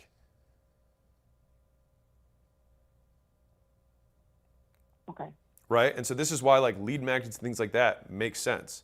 It's like you might need to have a longer process of breaking even, number one, and a longer process of educating the prospect, and you need to have wider hooks. And so one of the big things that happens in like the whole marketing world is some people are like, oh, lead magnets don't work, or they do work. If you just say, hey, buy my shit, you will get higher ROAS than have a lead magnet. But you will be very quickly capped by the amount of people who are warm. And so you've probably heard the whole like 97% of the audience isn't ready to buy right now and 3% is. Have you heard that? So right now you're spending all your time on that 3%. If you want to scale this thing, you got to be able to go up. Makes sense. So you might, right, and so the hooks are going to be like how to double AOV, how to decrease your CPAs, or whatever the types of language that you can make there. And it's like, here's 6 ways that you can decrease CPAs. Now, all of them might include using ManyChat to do it, and they may be like, oh shit, this is really good stuff. And if you're super hands-on, which it sounds like you are if you're charging $6,000 a month, like you can give away all the secrets. I promise you. Just give away all the secrets. It will not matter. Give away all the secrets, all the sexiest stuff. Put it in your lead magnets, put it in your ads, put it in your little video sales letter that you have, right? And people are gonna be like, I don't want to deal with that. I'll just have them do it. Yeah, you're right. Cool? Okay. All right, rock and roll. Good stuff. This was fun. Let's do this again. You bet, Liz. I just want to make sure that you're not, like, here's what's crazy about this, because I think this is good for everyone who's watching too. People will stay stuck at this level for like years because you keep thinking it's like a media buying thing. It doesn't matter. Like how you're doing your bidding and campaigns is like, we're talking about like 5% differences. Like the things that are going to get you from, $600,000 a month to $1 million or multiple millions of dollars a month, it's going to be strategic in nature. Yeah. But do you feel like you can execute on that? Thank you. Yeah, I'll do. Okay. Rock and roll. Thanks, Liz. Thank you, Alex. Yeah, you bet. All right, Hormozi hotline coming in hot. There we go, spicy. Okay, cigar. I'm 15. Teach me how I can build. Bro, don't command me to do things. I ask questions. Here's rules of engagement, guys. If you would like to increase the likelihood that I respond to a request, ask a question. Like give the current context. Ask a question. All right, so let's see. Los Futbolitos built a $15,000 to $20,000 a month. Can someone pause the chat so I can actually read it real quick? Okay, here's Summit. If you only do meta ads, what would you do faster to make 10K only with one type of outreach method? Well, then just use meta ads, dude. If you're only good at that, then just use the thing that you're good at. Okay, Los Futbolitos. 15 to 20,000 a month YouTube business. Okay, a podcast about soccer in Spanish. Awesome, dude. Congrats. I've been making the same amount per year. I've been focusing on the content and not on the business. How can I scale this up? Okay, so I'm gonna bet that you probably have, so I actually don't know what your monetization vehicle is. So I don't know if you're doing sponsorships or if it's ad revenue. I'm gonna guess that it's one of those two things because just the way you described it, you probably, if you were selling something, you probably would have mentioned your product.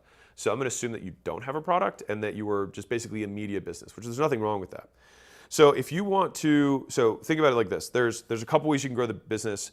Number one is that you can sell more media spots. That's the easiest thing you could do to grow the business. So that would be like outreach to other people who have who buy media in your type of business and are willing to buy more ad spots. That's like thing one. That's going to be capped though based on the amount of eyeballs and impressions that you're getting. But that would be like the fastest lever. The second thing that would take a little bit longer would be like, I'm going to keep what I have and then just going to expand my channel so I can charge more with the ones that I've got. That'd be the second way.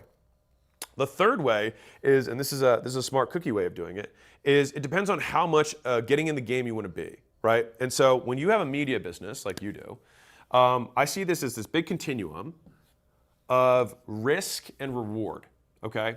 So if you want, low risk here, and then you've got high risk and potentially higher reward, you're on this side. And I'll walk you through the options that you have besides what I just outlined. So the lowest risk thing that you can do is you can just be an affiliate, which means that you send traffic and you get paid after the sale. All right, that is the single easiest thing you can do. The next thing you can do is you can do media sponsorships, which is what you're doing, right? So now you're saying, hey, I want to get paid no matter what. I don't care what your outcomes are, okay? Oops, let's just say ship. All right, whatever, you get the idea. Media sponsors. The next level that you can think about is you can do white label, okay? Which means that you can go and find a product that you like, you can drop ship it, or you can, you're not manufacturing anything like that, but you white label it and you put your brand on it and people buy it from your channel. The next thing you can do is you can do a minority deal, which is where you find an existing product that you like a lot. So maybe it's one of your bigger sponsors and say, hey, I will make this more exclusive for me, but I want some points of equity. I want some sort of royalty or rev share on what I can bring you. And so that gives you a nice mix of upside today and upside down the line. And you trade some sort of exclusivity with that. Now, you don't have to do exclusivity. Obviously, it depends on the size of your brand. But those are things that you could explore. Now, the last and most risky but highest reward would be you own 100%, right? So you actually you build your own product or service, and you have free advertising from your existing media business to go sell that. But I want to warn you, that's getting into the game. Like, you're getting into the business of business. And so these two are significantly easier. This one is pretty easy too. I might flip these. So like 1, 2, and minority deal, you basically just keep making media and you just change the economics of how you make media. White labeling and you owning your own thing are you really getting into the game of business. You owning a product that you can sell will for sure be the thing that can get you the most money. It's also a distraction if you don't have the resources. Cool? So hopefully they give you a little bit of outline in terms of like how you can think through how to make more with the existing thing you have. But the easiest things here is more eyeballs. If you're already just like, I don't want to change anything, just get more eyeballs, make more media, or increase sponsors. That would be the easiest, fastest that you could do. All right, cool. So with that, Hormozi Hotline, Craig, welcome to the show, welcome to the channel. You guys digging this live stream stuff? I think this is fun. This is so much more fun for me. Or increase sponsors. Okay. Craig. That would be the easiest. Mute me in the back. Huh, I did. You don't sound like Craig. Oh, I'm Corinne. Corinne. Okay. Rock and roll. Well, Corinne, tell me about the business. Okay. Okay, so you're doing Okay. 83K a I'm month, an right? influencer. Yes. 83K a month. Your ad spend is 3K per month. Got it. You're an influencer. Okay, well, let's say GLP-1. Okay, so you're doing got it, weight loss stuff. Okay, cool. And then your constraint is attribution issue. All right. So, so you're doing $83,000 a month. Good for you. Okay. So what's profit on that right now? So let's see. I'm like nervous. We came to the scaling workshop, and it's not all GLP-1, but overall our business, let's see, a couple months ago the revenue was 856, and then 389, and then the EBITDA was 544. 856 was a few months ago, or like last year? The last 12 months. Oh, okay, Sorry. got it. I was like, girl, what happened? Okay, got it. So you're going up. You're at 83. You're at $1 million run rate. Fine. So what's the issue? So you have your audience. You solicit the audience to go buy GLP-1 stuff. Do you have an affiliate? Or sorry, are you basically acting as an affiliate to somebody else? Correct. I act as an affiliate to lots of different brands. Okay. This is the one that we get paid back on the quickest, so All right. that's why we're trying to run ads. Yeah. But our ads, the Meta thinks that we're not converting because we can't actually hook up to their back end. Word. Okay, so you just need ad. Do you have software for ad attribution? No. Yeah, just literally hook. Like this is a one-time setup. It'll probably cost you between. Lewis, what's the range for like ad tracking software cost? Anywhere from like 1 to 3,000 a month, depending on how. Yeah, it'll be like, call it like on the low side, like maybe 500 to 1,000, and then it kind of tends to scale up with your spend level. So it'll probably be 1,000-ish, call it, but sometimes more to get the attribution. So what it'll do is it'll then feed back the data to Facebook so that you can get a conversion mechanism in place and just like shorten the loop. But that's like a Google search on YouTube and how to set it up. And most of those are B2B SaaS, so they'll have some sort of concierge that'll do the setup with you, like super solvable. Okay, even if I don't own the GLP-1 company. See, that's a little harder. That's a little harder if you don't own the. Now, they still might be willing to install your pixel on their page if you're like a big affiliate for them. Okay, because that's been our eternal struggle since like. I would just ask. I'd be like, hey, I want to spend money to advertise your product. Can you install my pixel on your page? A lot of people are willing to do that. If you're going to send me money, it's like, sure, go for it. Okay. Okay. Is there any other workaround as an influencer? Well, let me give you one more detail on this. You can have them clone the page, right? So that's not like you're not getting their data or anything like that. So clone the page and make it Corinne's page, right? So GLP1/Corinne or whatever. And that page is only for you, and then you install only your pixel on that page. That way it's not like you're like using their data or anything like that. So they'll probably be far more likely to be like to do that with you. Okay. Okay. Beyond that though, yeah, as an influencer. So number one, get the tech stack. Number two, ask the people who you are doing this affiliate stuff if they'll just clone the page and install the pixel there so you can spend more money so you can make them more money. Next thing though, a third door. How big is the company that you're dealing with?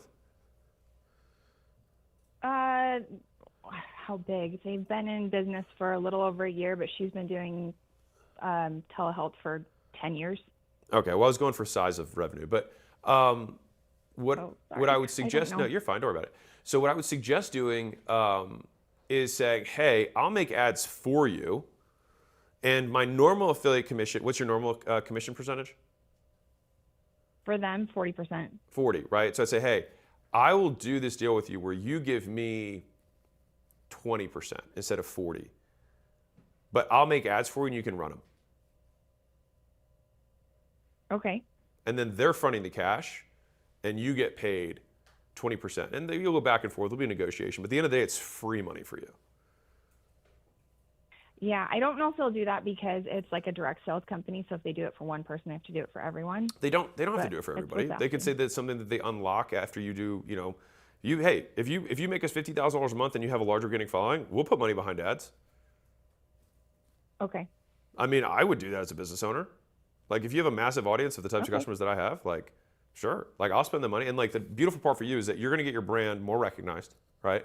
So you're going to get free exposure. Yeah. You're going to get paid to do it. But it makes sense for them because your ads for sure will decrease CAC by more than 20% than their standard whatever ads they have. Okay. Right? So that's door 3. Door 1 is obviously to like just clone the page, get ad tracking set up, and then you can run your ads. That's the super easy one. Okay. All right. Feel like you can do that? Do that. Yes. All right. Rock and roll. This was fun. Let's do this again sometime. Thank you. You bet. For sure. All right. Talk soon, Corinne. Okay, Tashana. I'm an online fitness coach. I get my clients from YouTube. I post one long form and 4 to 5 shorts a day. By the way, excellent framing for this. Like everyone modeled Tashana. How can I scale my business to 10,000 a month? I get about 5 to 10 leads a month. Okay, so I'm going to guess that the content itself is not good enough. Number one, and I don't know anything about you. So I literally just saw a tiny little icon. I'm going to say something that's going to be borderline, it'll be borderline. All right. So my team can't stop me. All right. Cause this is live. So deal with it. So you know what? I won't make this about you. I'll tell you a story. So a friend of mine, obviously I come from the fitness world, so I know a decent amount about this, was in the fitness space, and he was, listening to all the people and making content and doing the stuff, and he wasn't as consistent as he should be, but like he was doing stuff. And the big issue when I was talking to him, I was like, bro, you don't look in shape. You're not in shape. And so I don't know if that's your situation. Now, you have to like look in the mirror quite literally and be like, do I have a body that people aspire to have? And like I told, you know, this particular individual, I said, you got to go pro, man. I was like, if you want to be a professional, I was like, you got to look like this is what you do, like full time. Like you going, like this is not negotiable. And so every business has this type of thing. It's like if you're a web design business and you have a terrible website, like that, sometimes it's the big obvious thing. So I'll say number one, I would look there. Number two, if you're getting 5 to 10 leads a month and you're making one long form a day and then 4 to 5 shorts a day, was that what it was? That's a lot. That's a lot of content to only have 5 to 10 leads a month.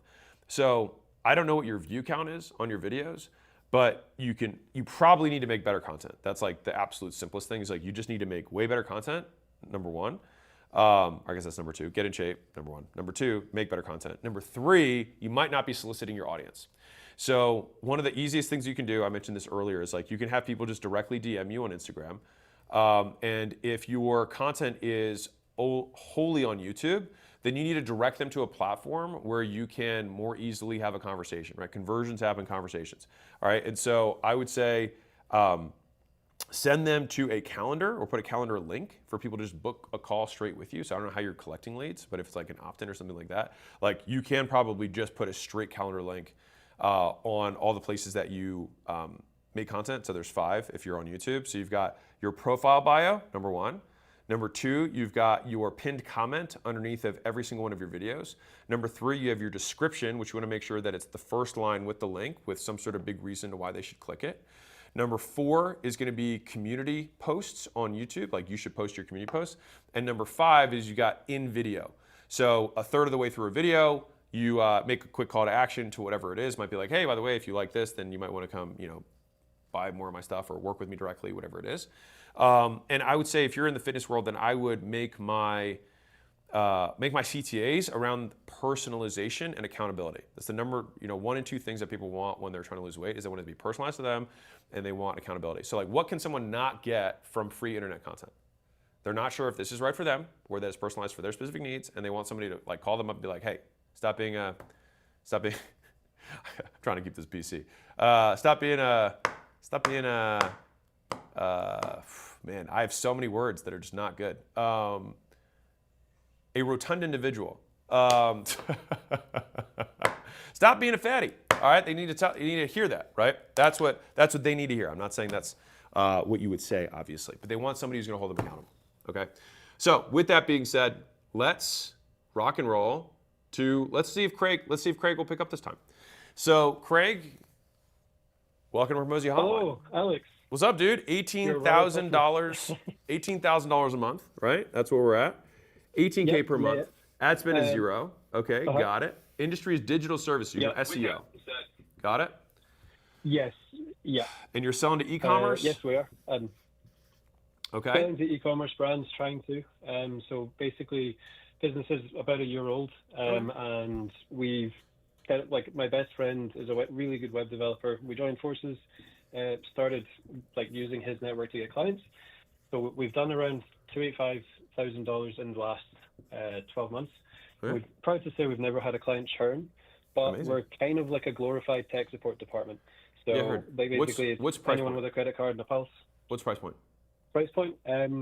We're basically billing hourly at the moment. I'm putting together like an offer funnel and everything. So don't do that. Yeah, it's like we're just grinding. What are you billing right now on average?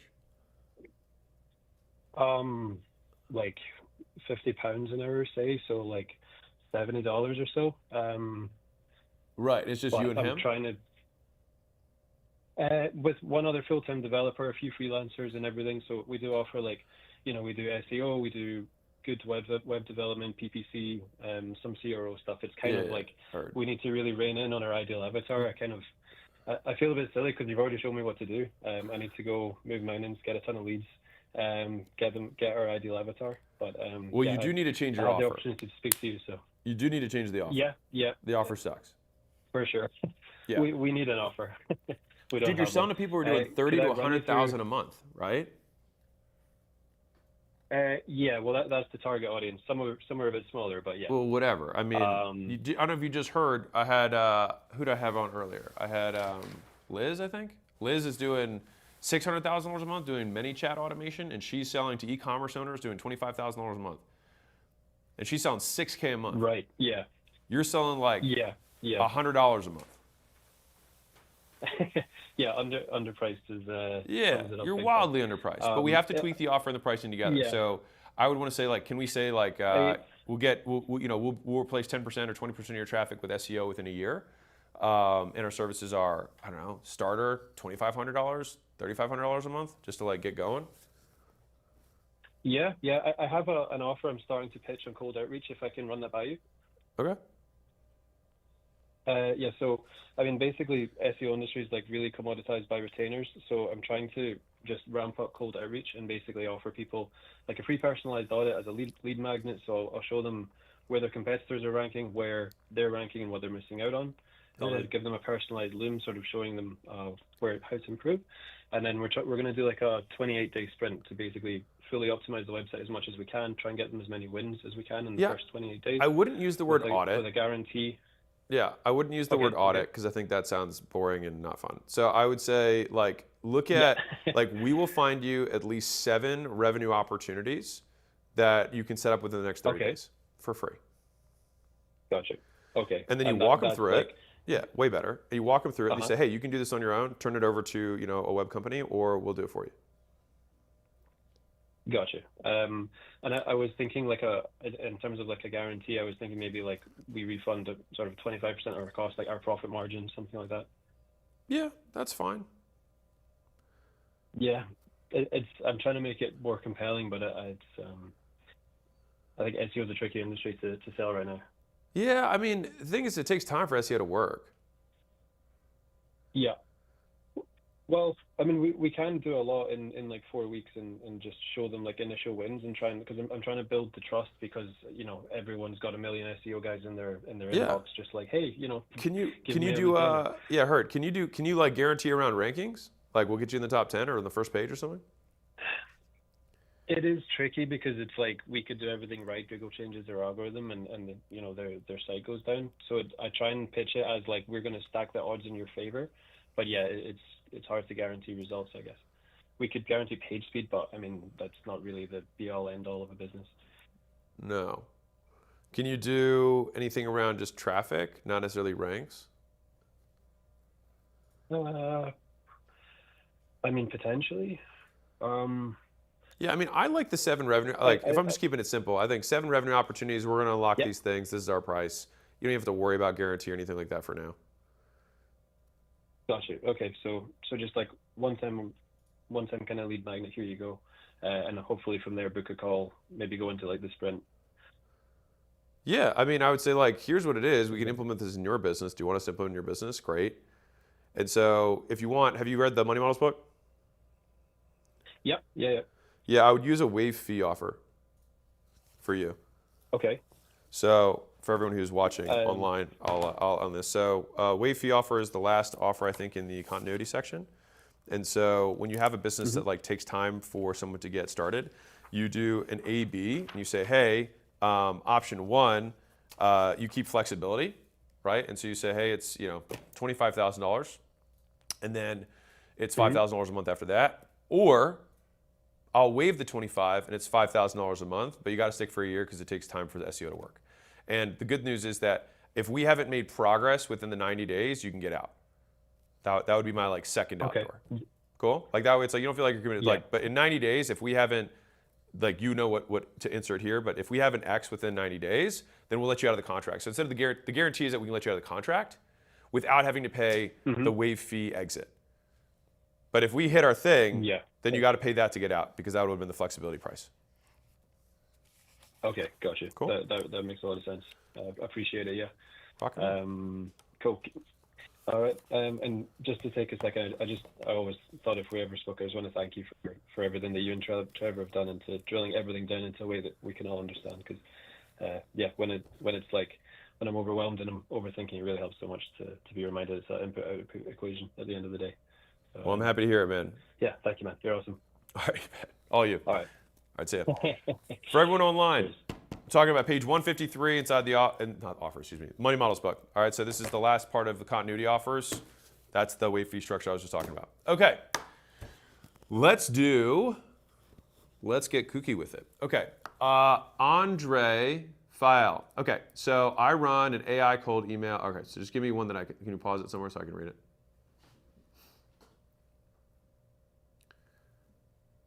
Pause it anywhere, just so I can read it. Okay, hold on. Someone pause it. Thank you. Okay, so I have a beauty salon. Okay, Albus Tube. I have a beauty salon in Romania. Most money come in from permanent hair removal. The rest of people pay me rent. How can I scale it? Okay, permanent hair removal. Oh, Jesus. I was like, who is paying for this? Body hair. Got it. Okay. How can I scale it? I find it difficult to get customers and my costs are high. Okay. Most money okay, the rest of the people pay rent. Okay, got it. So, I'm going to guess that I'm not sure if you're running ads. You might be mispriced, but usually, this is something that I call pseudo-medical, which is one of my favorite spaces to be in because you have so much pricing power. So I don't know the rules in Romania. I don't know if they're super tough to do pseudo-medical type procedures there. And I probably won't try and translate US prices to you guys, but I'm guessing I'll just do a relative. So the cost of a generic haircut here is probably somewhere in the neighborhood of $75 if it's the commoditized haircut price. And the cost of laser hair removal for a package of call it 6 to 8 will usually be $2,500.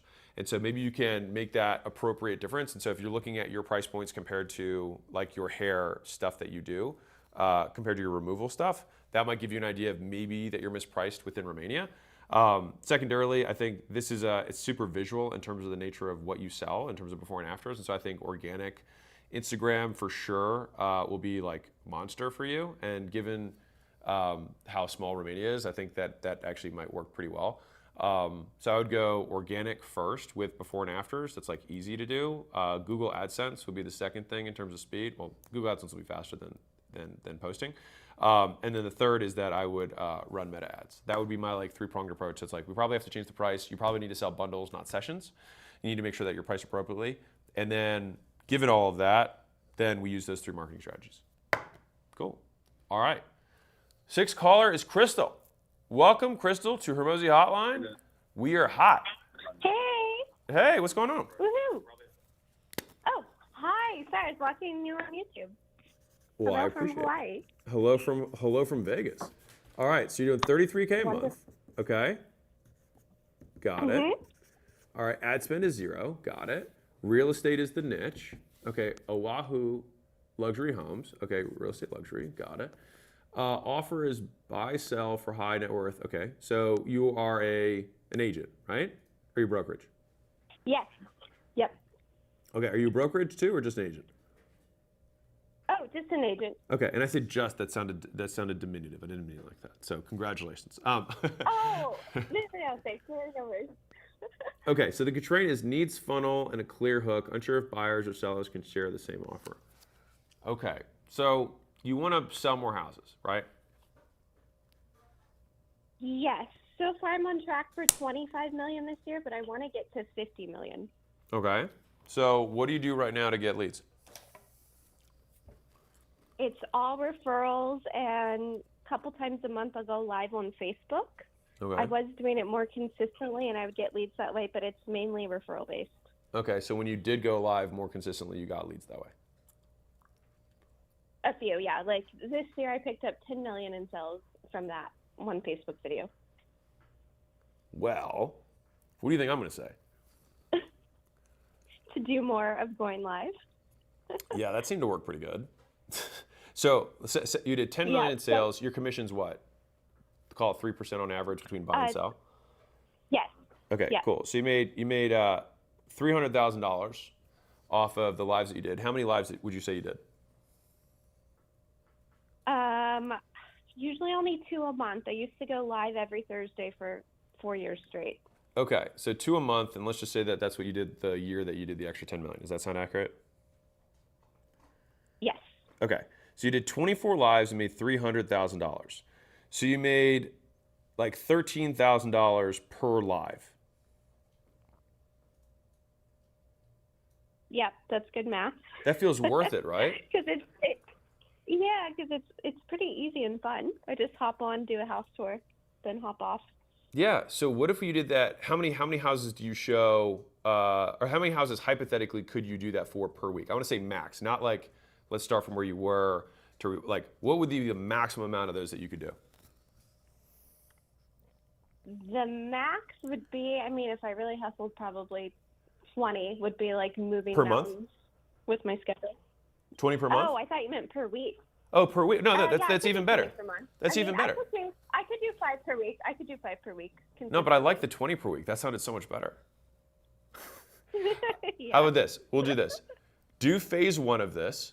So do 5 a week, Okay. 1 a day. Do the sexiest one. All right, the one that's the most Yeah. banger that you could walk through. Do that for 6 months. And then at that point, decide whether you want to go from 5 to 10. Oh. And again, remember, the thing Okay. is that you're operating from the perspective that you have the existing resources that you currently have to make that decision. But that's not what's going to happen in 6 months from now. Because if the same math held, right, then that would mean that you would be able to accelerate. And let's assume that you're half as efficient with these ones because you're doing more of them, whatever. All right, let's just assume half. So you're making, call it $6,500 per, let's even go less than that, $5,000 per. Okay, so if you did that, then you're gonna make $5,000 5 times per week. So $25,000 a week comes in extra, $100,000 a month, $1.2 million per year. Extra in commissions. So that would triple, no, you go from $33,000 a month to $133,000 a month. So you would quadruple your business if you just did that. And that's at a 1/3 efficiency of your current lives. Gotcha. Does it matter that I don't have, because I'm learning so much with your content, I signed up during the book launch Yeah. to the ACQ group. It's not like I'm doing a specific hook or anything. I'm literally just hopping on, doing a house tour, saying some things about Hawaii, and then hopping off. So it's not very strategic. Phase 1 is do it. Okay. Phase 2 is once you Gotcha. do it, you'll realize which ones work better, and then you'll start getting better. Okay. Got Because it. here's what ends up And happening. then- You'll commit to the action, right? And Uh-huh. you'll do it. And then all of a sudden you're like, well, shoot, I'm Yep. spending all this time doing this. I might as well take 20 minutes to just look at good hooks to start with. And then the next week or two, you'll start with good hooks, and then you'll do it and be like, oh my God, this was so much better. And then you'll think, man, that was just with 20 minutes. I wonder if I spent an hour a week just prepping a little bit more for each of these, and all of a sudden you'll get even more. And then this is how you get in the game. Gotcha. Can I ask one more question? Go for it. I don't know how much. I know I gotta You're hurry. good. Go for it. How would I document?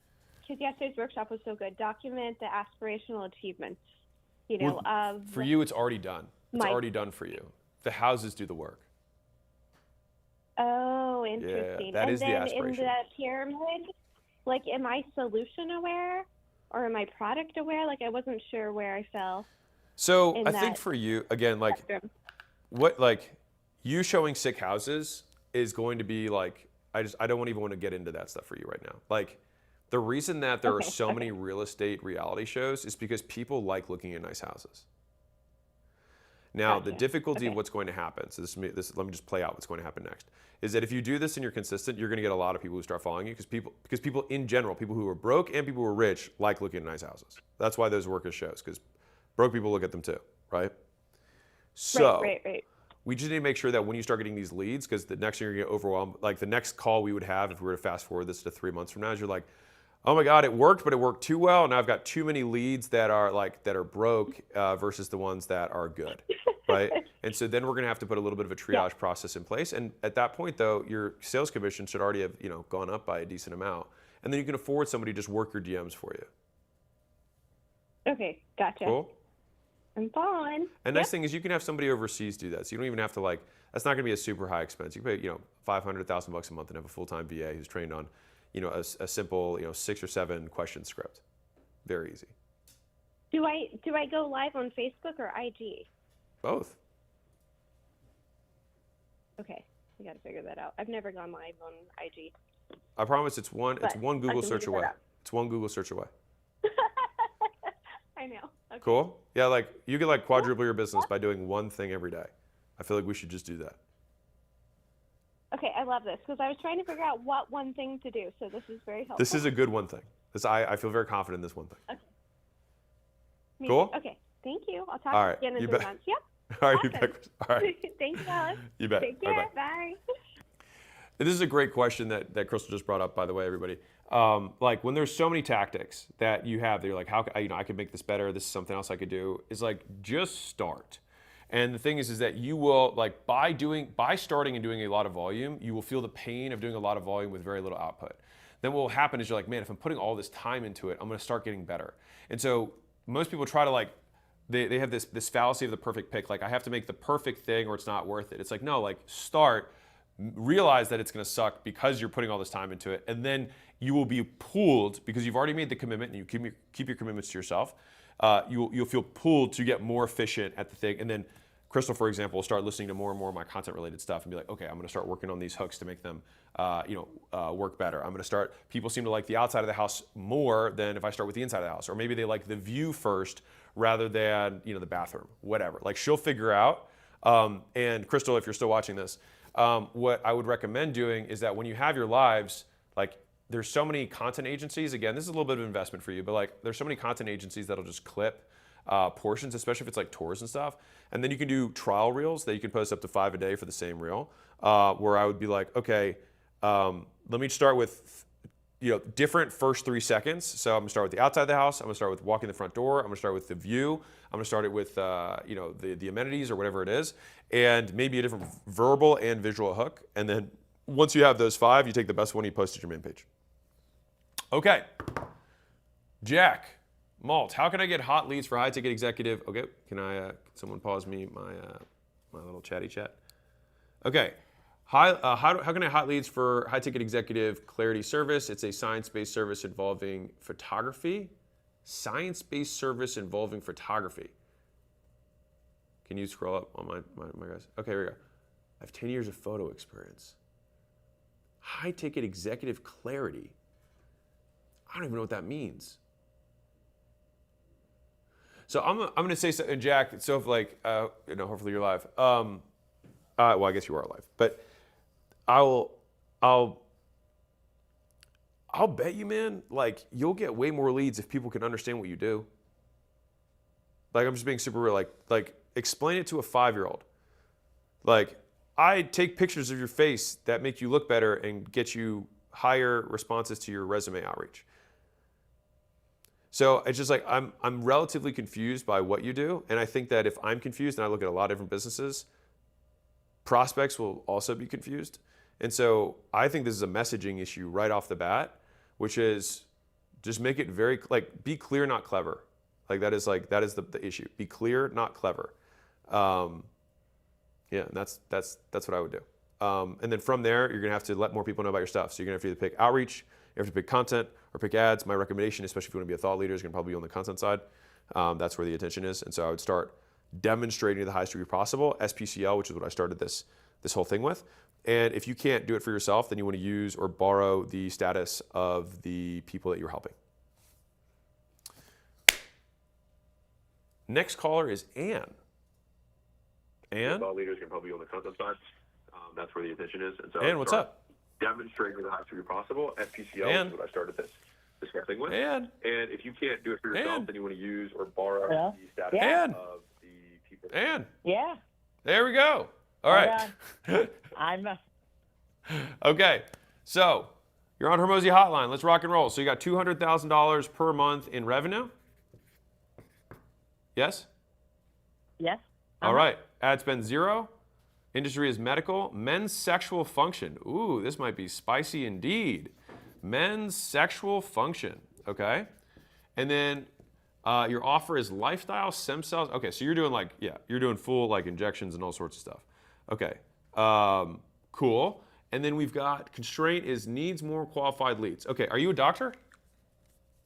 Yes, so I'm a medical doctor, and we have a medical clinic that focuses mainly on sexual restoration, and we do stem cells and also shockwave therapy and multiple medical treatment along with hormone replacement therapy and peptide therapy. Dope. Okay. So is this brick and mortar, I'm guessing? Yes. Okay, got it. Where are you out of? Fredericksburg, Virginia. It's right outside of D.C. Fredericksburg? Okay, cool.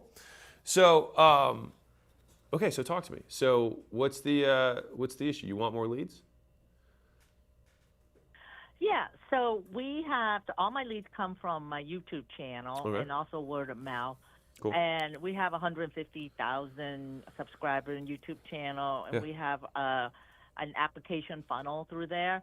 But we're getting leads, but and our team converts at 65%. But we're not getting the quantity of qualified lead that can afford our services, ranging from $15,000 to $25,000 dollars. Because I mean, they get result within 5 days. You know, we have a great offer. We're doing everything we do. We The do nice thing is everything they in can one tell day, very and clearly they get whether results. it works or not. Yeah, exactly. Do you do before and after so pictures? we want to get more qualified. Say that again? So do you do before and after pictures? I'm joking. Well, it's I'm kind of hard joking. to do before and after a I'm picture kidding. for sexual I'm function. I'm kidding. Okay. Well, I'm we kidding. have testimonials. Yeah, We I'm do sure. have Like, testimonials, man, so. look at that thing. Just triumphant. Okay, got it. So you need to get more leads. YouTube's the primary channel. And people who are coming in who are like, do people fly to you? Yes. We have people coming in, actually international. We're having Yeah. somebody from Hong Kong. What percentage? Somebody from the UK. But What yes, percentage they do are come, yeah. local versus international? Oh, I mean, U.S. is probably like 90%. Oh no, I would 10% like if you're saying international. U.S., I'm gonna say most people that are traveling to you. Like most people are traveling to you. Yeah, I would say probably that would be 70%. Yeah. Done. Good enough for me. Okay, got it. So, so how many pieces of YouTube content are you putting out per week? I only do 2 long form videos. Yeah. And so then my team cut off the long form video into shorts, Okay. which we post daily. Yeah. That's it. Got it. Do you have the 5 CTAs that I mentioned earlier of like those 5 places that you can do cost to action? Because that's like an immediate thing you can do that can just generate more leads. So 1/3 of the way through videos. We've been doing that. Okay. Yeah, we've been doing that. Okay, got it. So, but you're doing all 5? Yeah. Okay. As of yesterday, we yesterday. were doing 4, but now we're doing 5. Okay, got it. There we go. Hey, I'll take it. A little 20% improvement or 25%. Okay, so I mean, you kind of have you basically have 2 paths, right? So path 1 is how can we I don't think you necessarily need to make more content like you could, but I would rather you how much time do you spend prepping the packaging and the thumbnails and the headlines for the content that you make? Oh, I don't do that. My video editor does that, and I think he probably spent maybe 8 to 16 hours because he does do 2 a week. So I would just say maybe 2 days. Well, on the prep or on the post? Prep and post. So I would produce 4 at a time, and he just publish it Yeah, so every other week you do 4 videos. Yeah. Got it. Okay, so I'll tell you this: you're a more experienced YouTuber. It's likely that the biggest improvements that you're going to get are on better rather than more for where you're currently at, and it's going to come down to some of the tools I said yesterday, like 1of10.com is a good tool for looking at packaging. And saying how can we look at other similar outlier packaging for videos that are either in the space or adjacent to it, and then how can we match our thumbnail, headline, and introduction? Do you script out your introductions? Yeah. You are scripting your introductions? Yeah. Yes. Yeah, I actually use AI to help me with the hooks and the intro, but most of it is really my content that I put out. And the one of the thing about our channel is that it's grown because I was talking generalized like ED, and I give everything away. Yeah. So now the last 3 videos I've been making more for entrepreneurs and executives because I wanted to target more of high ticket clients. And our views are like absolutely plummeted down to like hundreds instead of thousands.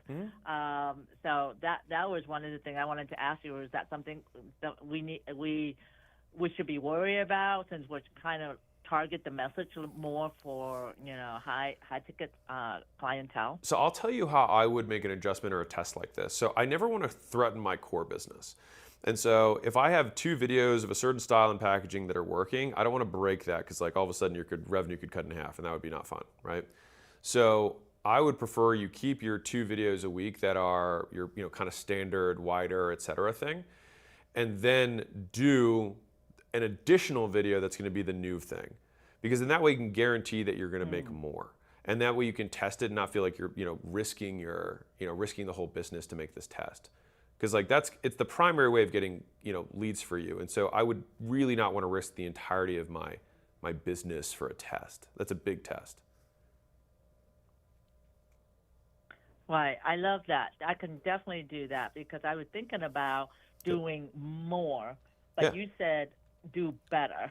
I do think that you can do better, but I think that if you're going to run this test on trying to attract higher level customers, I think that I would just add that in addition to the 2 videos you're doing. So then they'll bump you to 3, and you're going to probably get benefits from both. More volume, and I still think, and maybe your video editor can watch the replay of this, but like I would strongly recommend scripting out both verbally, and this is the part that people miss, visually, because you have a very physical profession. Obviously, like you can't show certain things on your YouTube channel, but like you in a smock, or not smock, the white lab coat, right? You got the coat, and you've got some tools and some machines, and you've got some of those props that look like body parts behind you.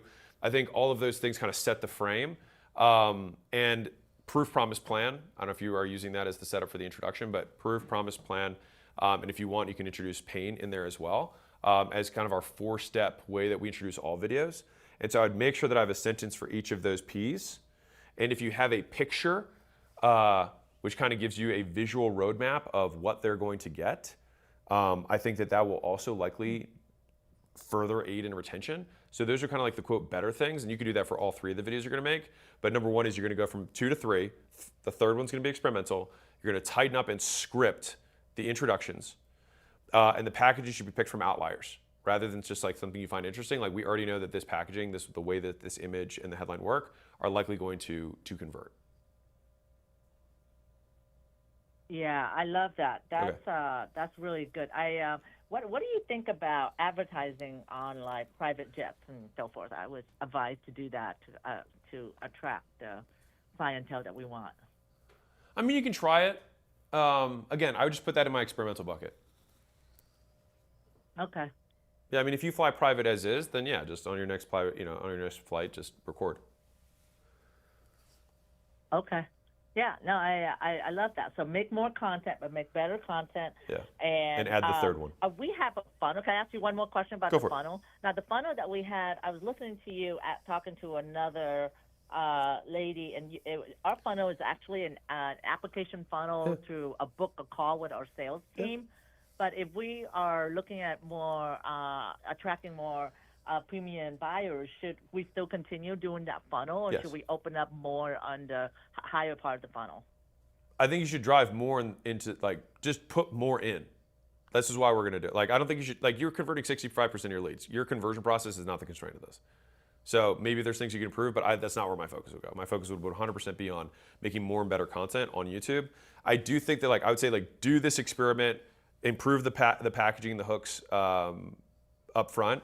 The next thing would be running ads, but I just feel like the nature of this business is so trust driven that I think organic. I think you've already gotten the success you have because I think you started with the right strategy. I really just want to see how do you get to a million views? Or sorry, a million subscribers on your channel. That would be my mission. How many views a month are you getting?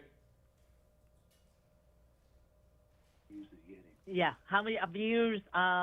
Well, it depends. If we put out a pretty good one, it's probably about 10,000. That was our usual. Yeah. Depending on the video, but the last 3 on I talked about executive and the intersection with sexual health, we got like hundreds. Yeah. I think that you have a Yeah, ton of room. If you're getting 10,000 per video, I think you have a ton of room for improvement. Like especially based on the nature of what you have. Like you could for sure be at 100,000, 250,000 per video, for sure, no question. Well, thank you. Yeah, we You bet. have about 10 Good. videos that are almost 1 million Yeah, right great. now. So, yeah, so we may lean in more on those topics. Okay, as rock and well. roll. Love it. Yeah, just repeat your All right. winners. All right, thank you. Thank you. All right, talk soon. Appreciate it. Yep. Bye-bye. Bye. Okay, so you guys digging the live stream action? This is fun. So this is super edited. My $100 million men have delivered some sandwiches. This is not sponsored by Jimmy John's, but maybe I should have been. So people are like, what kind of sandwiches does Alex eat? I get a double meat. I get a country, I think number 11, whatever that one is. I get that one. I think it's country something. I get an extra meat on the side, and look at this. And then I get Kickin' Ranch. I get a side of Kickin' Ranch so I can dunk the hell out of it. Man, this is gonna be so aggressive for me to eat this while we're going live. I'm gonna do this. How many? I'm gonna do a couple more calls and eat lunch because I'm starving. Okay, so my K, 16. I do AI automation, helping business save time, etc. I currently get leads through Facebook, Instagram, and email outreach. Advice on scale, volume only. Thanks. Yeah, dude, you're doing too much. You're doing like pick one of those channels to start out with. And just do more on that one channel. So I think you're probably spread too thin if you're like trying to sell, trying to market, trying to deliver to customers, and you're also on 3 different channels. I would say do more, but on one of those so you can get better. Cool? Sweet. Rock and roll. That was an easy one. Wedding filmmaker. Here, majority of leads are word of mouth, but I don't know if it's really as scalable as I would like to be. Currently at $10,000 a month in revenue. Do you recommend I go all in or find a better model? I would have to know way more about the model, honestly. We have a home health agency, pre-revenue, revenue opening in a month. What are some of the advices in this industry when we rely on insurance for payment? Can you scroll up again, guys? Which I don't know where that was. Shit. All right, I'll do another one. So, what acquisition system would you, if you would sell ClickUp project management systems for marketing agencies? Currently doing $15,000 a month. Something clients through Upwork. Can you scroll down a little bit so I can see the word is? Getting clients. Okay, getting clients through Upwork and cold email.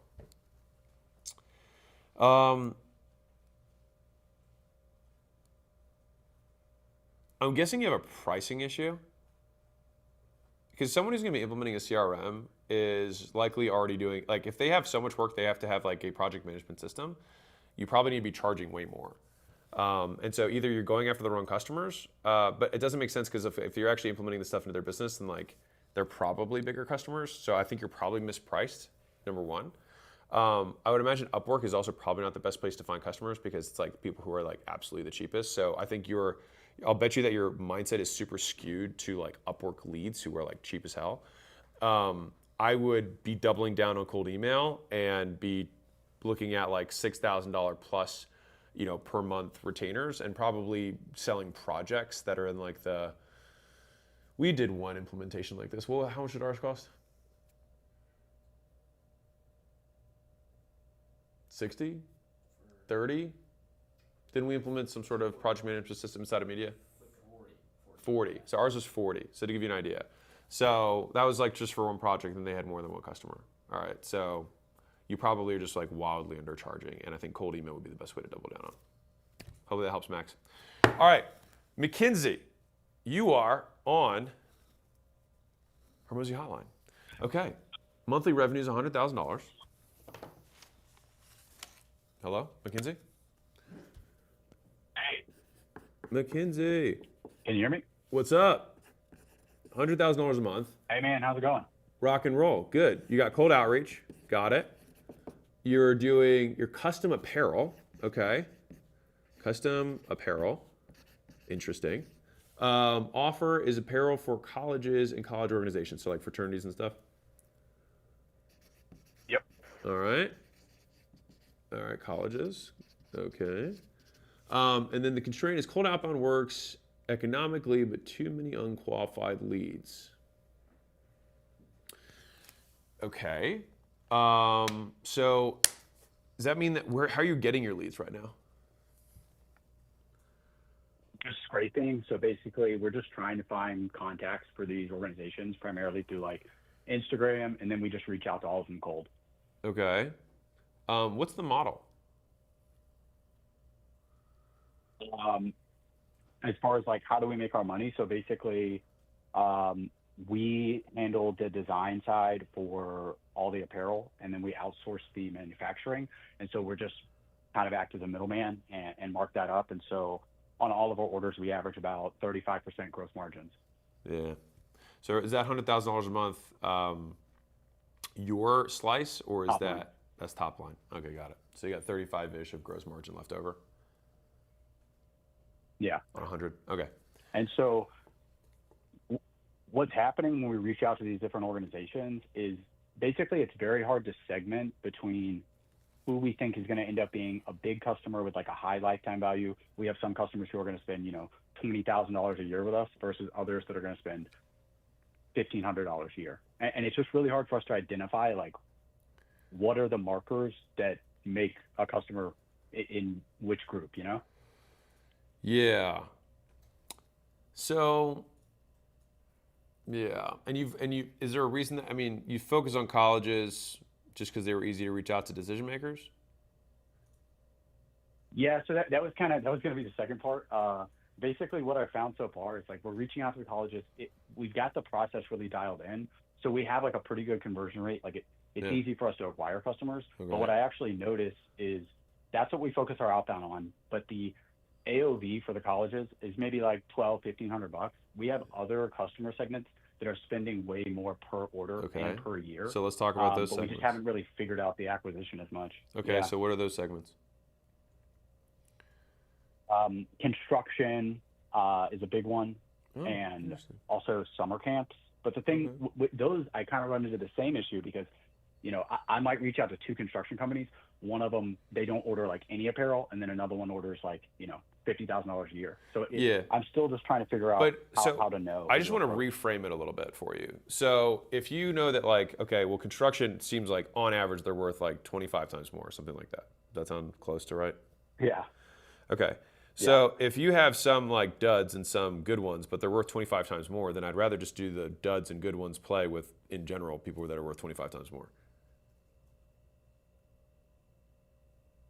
Yeah, because I'm running into the same issue either way. So it's just basically targeting higher value customers. Yeah, but I think, like, I'll say it differently. Like, this is a feature, not a bug. Like, this is just part of what you have to do with outreach, and like list segmentation and list enrichment is like part of what makes outreach effective. Yeah. So do you think like basically on the last live stream, I kind of went through the 5 M's and I realized it is data that's holding us back from being able to scale. Okay. So I've already started, having my devs like build out different stuff to help us track this data better. Great. And I'm kind of wondering like, should I be focusing a ton of my time on trying to figure out like and identify the segments, more specifically, like what makes this construction company spend more money or should I be focusing on volume? No. Get the data right. Like if you take a longer perspective on the business, right? You knowing who your customer is going to be data that you absolutely have to have no matter what. And so why would we delay something that's going to give us so much leverage on our messaging, our offer, our channels? Like picking the customer is the first and most important thing that you can do in a business. And then your offer comes from the customer. Like the one regret that I have in the offers book is that I would have added in your first customer, which is I think the first chapter in Lost Chapters. I would have added that as the first chapter of the offers book. Because so many people just, like, you have to start with the customer, and then from the customer, we reverse engineer the offer.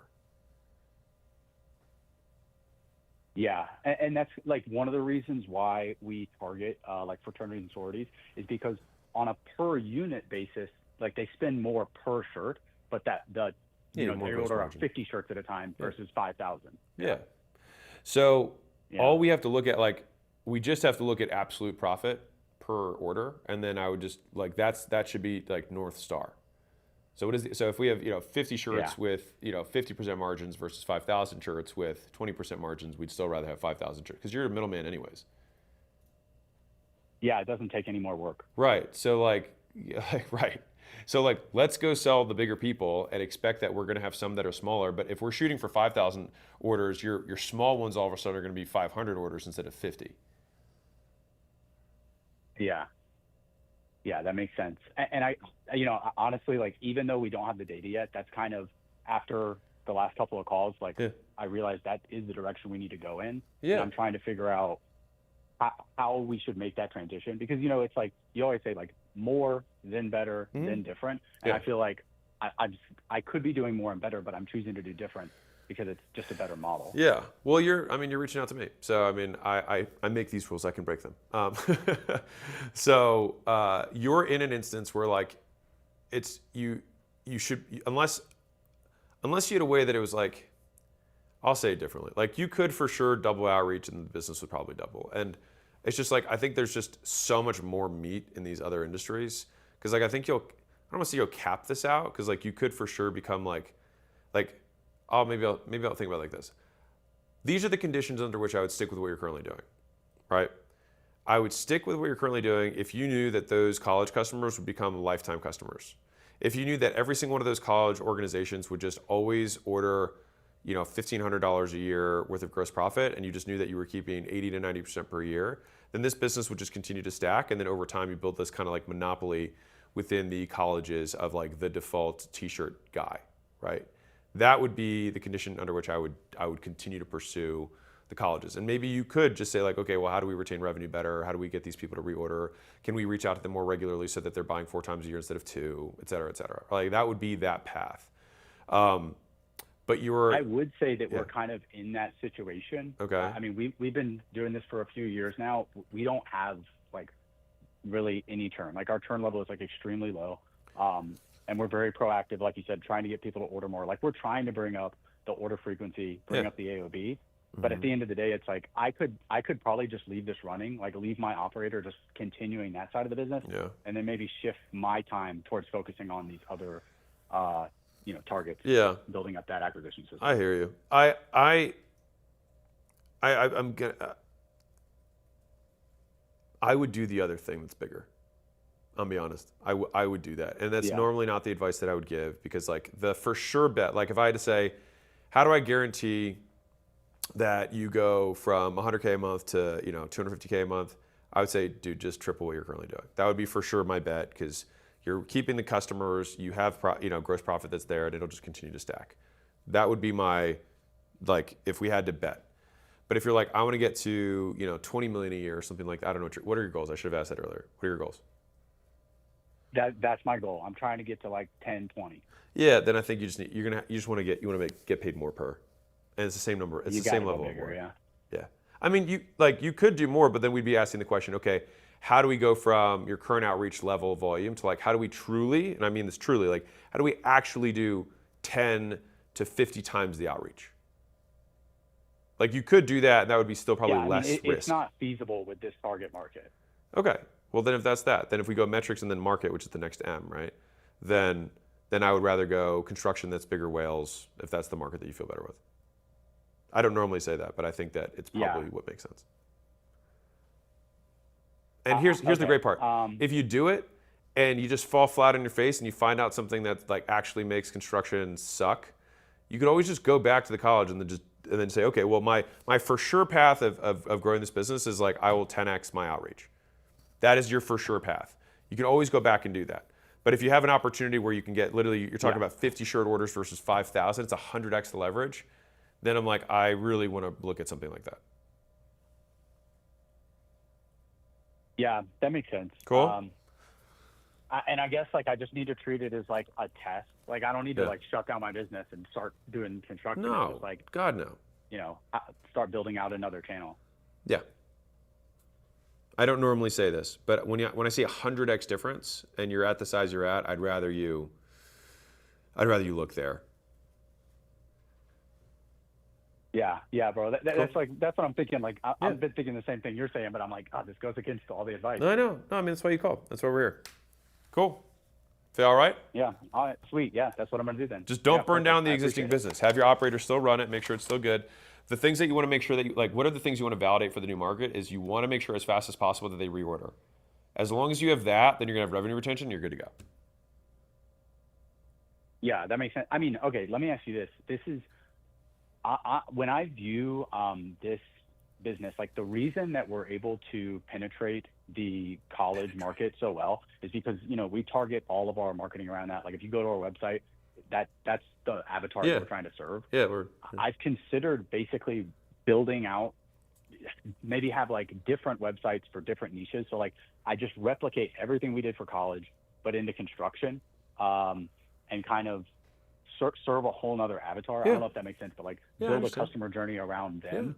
And I don't know if that's maybe like not the smartest way to scale is doing like more. No, I don't want you to do like many picking different a couple verticals. I definitely building no. that I out. want you to commit to one of these things. And so we're like this is a potential 100x in terms of leverage for this type of avatar, which is the only like if you were like there were 3 times as much, I'd be like screw it, dude, just do more of the college thing. But when you said 50,000 in order versus 1,500, like that is a very big difference. And it's the same level of work for you. So at that point, that's why I'm like, it is only because of the unique characteristics of that thing. The only other thing that we'd want to make sure is that you have revenue retention there. Once you have that, there's more than enough construction firms for you to get to 20 million a year. No question. Yeah, 100%. Okay? Yeah, that makes sense. All right, Okay. rock and roll. But don't spread it out. Like focus my efforts on one. Yeah, I don't want you to have like 100 verticals. That's not the point here. You knew colleges, like every one of these ones is gonna have different nuances, different acquisition things, different sales. Like you have to learn all that stuff again. But like, I'm only kind of like signing off on this because of the crazy difference in value and the virtually no difference in operational effort. So it's like you don't have to relearn how to be a middleman for shirt ordering, right? It's like it's the same thing. We're just targeting a different person.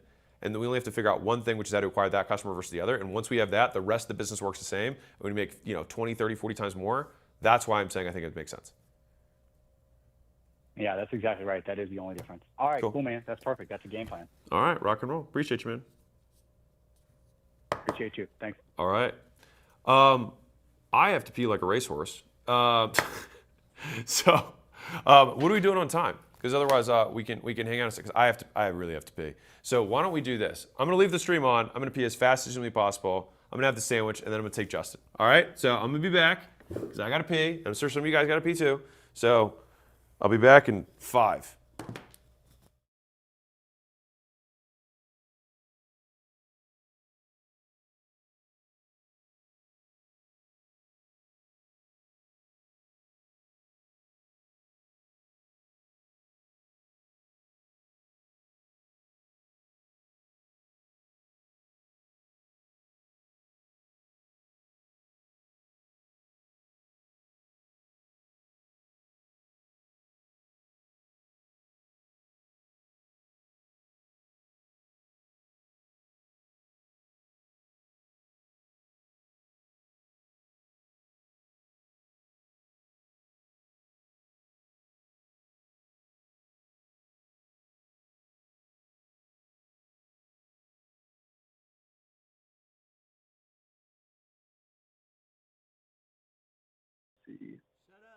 Shut up.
Is this Justin?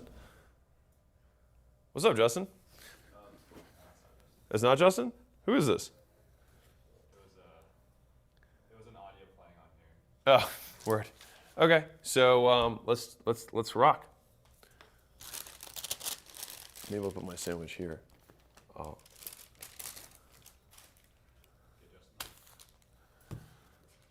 Justin, you up? Justin? Justin? Hello? Justin? It's just you and me, man. Alex? It's just you and me. We're gonna do this. Okay. Can you hear me? So, well, I don't know if Justin's around. You can hear him? I'm here. Can you hear me? You want to close up? Test. Justin? Justin? Hello. Yes. No, Justin. Hello. All right. Well, I can't hear Justin, so. I can hear you. But okay. Otherwise, I'm gonna start eating this sandwich.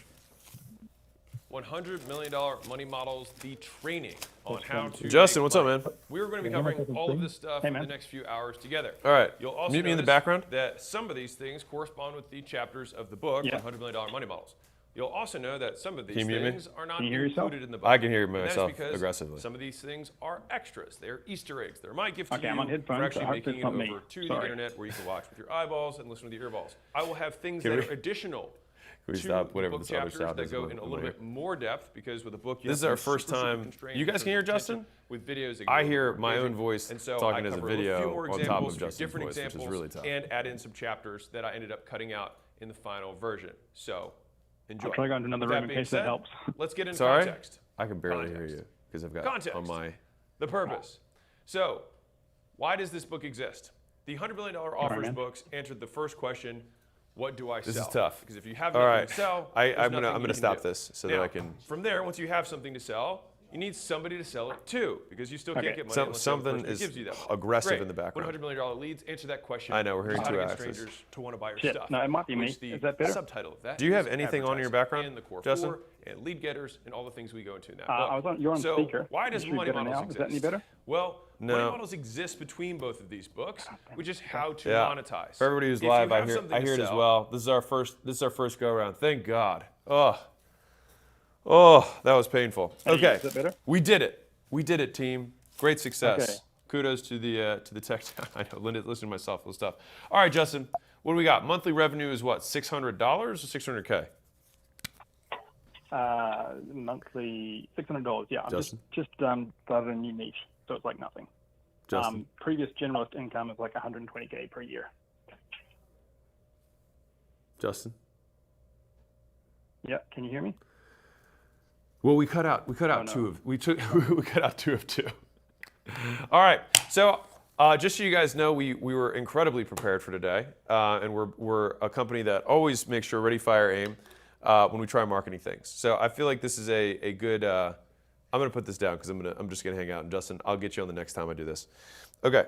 Fuck. There we go. Okay, Justin, I'll get you next time. Otherwise, you guys can hear him now. Jesus Christ. All right, Justin, this is the last time. I'm going to get on here, and if I don't hear him, and only him, I'm eating the sandwich, because this thing smells amazing. All right, Justin, are you on? Oh, I don't know what's up in that. I'm here. All right. We made it, guys. We did it. Justin is on. All right, Justin. Are you doing $600 or $600K a month? $600. I've just niched down from generalist. Generalist income is $120K a year. Okay, so you're doing $120K. Moving away from that. Okay, got it. All right, and what do you do? So you do automation for ERPs? Yeah. Okay. Yeah, particularly order processing. Auto processing. Yeah. What is that? Order processing. Like, order processing. Someone gets emailed yeah. Word. Okay. So you just niche down ads are not targetable. Okay. So before this, you were doing what? Automate anything for anyone. Automating anything for anyone. Yeah. Okay. So how were customers coming to you before this? 2 years ago, I did some videos on how to automate things. and that's been it. Those videos have driven everything. Do you still make videos? I'm about to start again. Okay. With a new type of video, because those videos got me leads that were freelancers who wanted to automate for other people. There weren't that many business owners in there. Interesting. Okay. Huh. Noted. Would you ever teach people how to automate stuff? Yeah, I've done lots of that. I've done lots of videos. I have lots of people on my LinkedIn who want to learn how to automate. I'm trying not to. And you don't want to sell to them? But I don't know how much money they have, to be honest. A lot of people just getting started. Oh, I mean, the thing is it's not about how much all of them have. It's about how much 5% of them have. So what's the goal here? Do you want to really tempted. Do you want to make money, or what's the goal? What do you want to do? Yeah, goal is like 500K net profit. You just want to make money per year. Sorry. Yeah. And you're good at this. And you don't care about building a sellable thing. You just care about making money. Yes. Okay. I think that if you have right now, you have a very valuable skill. I think that you teaching people this valuable skill might be something that will for sure be able to make you $500,000 a year net profit. If that's your goal, that is, I think, for sure the easiest path. Easiest and fastest. Okay. Now, if you're like, I want to get to 20 million a year, different. But if you're like, I just want to get to 500,000 a year, super doable. Okay. Yes, I think you just take all these people who are reaching out to you and the videos that you clearly do really well, do more of that, and then probably sell some sort of like automation certification, something like in the neighborhood of like, $3,000 to $6,000. Mm-hmm. So like you have to sell 2 people a week to make 500 grand. Right. Okay. That sounds chill. Yeah. Okay. You could probably just do it on I think school. I know how to do that. Yeah, just do it on school. Yeah, exactly. Definitely. Yeah. I think the number one community on school right now is an AI automation thing. Like for sure, people buy that. Just do it. Just sell it as an annual membership. Okay. They get call it $5,000 or $6,000 a year. If you don't feel confident yet, start it at 3. You can bump it to 5 or 6. Have it billed annually, and they get access to call it like 20 different types of automations that are most common for businesses. And the nice thing is that you'll get both business owners and you'll get freelancers who all want to do it. Either they want to do it for themselves or want to do it for other people, but either way works. Yeah. Yeah. Okay. And if you want to be more efficient with it, I would drive it to a sales call funnel rather than direct to a purchase page. And so I would just like sell them and then basically show them the about page, have them buy on the call with you, and then they'll be in. Yep. Love this for us. Great. Was that as good for you as it was for me? Yeah. I've been tempted to do that for a long time, so it's good to have some permission. Good. Yeah. Super simple. Yeah. Everybody wants this one thing from you, that you have this very, very valuable skill. You have an existing media asset that continues to deliver these types of leads. Let's just go make a high margin product that you want to make $500,000 a year. Awesome. Great. Sell 100 people at 5K. Yeah. And it will recur. Awesome. Amazing. Awesome. All right. Thank This you. was great. All right. We'll talk soon. Welcome to Hormozi Hotline. And thanks for being a sport about the audio. You were great. Yeah, no worries at all. All right. From the sandwich. Oh, no, you're good. No, but good observation. All right. Thanks, Justin. Appreciate you. All right. So, chat, let's rock and roll. I'm going to have this sandwich, and I will stay on as long as it takes me to eat this sandwich. So, what do we got here? Anybody else eating lunch with me today? Anyone else having some lunch? If you guys can pause on any of these questions, I will try and answer some of them. So I'll give you some secrets of my sandwich habits. I eat a lot of sandwiches. So I eat sandwiches for lunch pretty much every day. I alternate where I get them from. And so yeah, that's how I do that. So this is, each one of these slices is typically 1 ounce of meat. And so if you get 3 slices, you usually have 3 ounces per. And so this is 6 ounces because it's 6 slices. And so I pre-tear all of my extra meat, because anybody who's had a lot of sandwiches knows that if you try and load the sandwich up, it becomes this open thing and the ratios get all off. You know. And so what I do is I pre-tear these to like my bite size. And so then I take my sandwich at the appropriate ratios. Now we're going to need the most added meat. It's going to be the front and the back. And so I will take my front guy, get a dip. So I'm not being a pig here. Just get a little dip on the front, so I get a little sauce, because I have no sauce on the sandwich, so I don't trust somebody else to just put tablespoons and tablespoons of mayo on. And then I basically front load it. Hard to beat. Hard to beat. All right. Maybe I'll go question, bite, bite, question. Maybe I'll go 3 bites. Bite, bite, bite, question. Oh, I'm so hungry. Okay. Just pause it somewhere. Okay. Home health agency, pre-revenue. Home health agency, I don't even know what that is. Opening in a month. Okay. This is super tough for me to read. What are some advice in this industry when we rely on insurance for payment? Yeah, or do we have to rely on word of mouth? Well, dude, you're pre-revenue. You don't even make money yet. So, like, you can be cash or you can be insurance.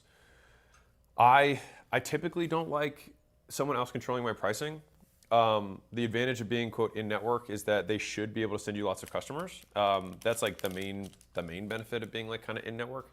I would need to know more about home health in terms of what that actually is. So I'm actually kind of confused. There's a lot of like home health services. So I'm going to go to Bizwara Pray. Alex, all your strategies are used in new service businesses, but as a doctor, urologist, just starting out, and they're already famous urologists in my city, how can I build my practice, use new models? Dude, it's going to be marketing, man. You just got to advertise. So you have to make content around your stuff. And one of the advantages that you will have compared to the more established guys is that you should be able to run higher margins because you don't have nearly the overhead that they'll have. So you're going to beat them on being able to be higher margin per service, and that their people or patients are going to have higher access to you. All right, those are going to be the primary things. Something worth considering, by the way, I think concierge doctors tend to do very well. I don't know how many, like, if you're going to do like surgeries or what, but I think you selling people, because like you're just getting into it and you might as well start where you're going to end. Most of the physicians who practice for 20, 25 years realize that a concierge model that doesn't rely on insurance is a far more profitable and a way better way to live. And so they just convert from having like, 25,000 customers to just getting 500 customers who pay them like $1,000 a year, and they make 500,000 a year. Super chill. They have their cell phone number and just like makes life really easy.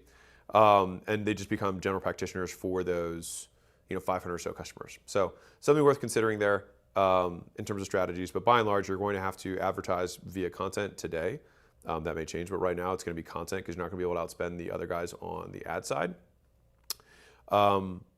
And you should be able to run decent margins, and maybe having a couple of relationships with maybe like some hospitals or other practices that might get urology type stuff, maybe just some general practitioners that they'll refer you business because they'll feel bad for you. So with that question, we will now have a couple bites. So if you guys are eating lunch with me, then cheers. We can have a bite together. Yeah, I don't know about you guys, but I'm starving.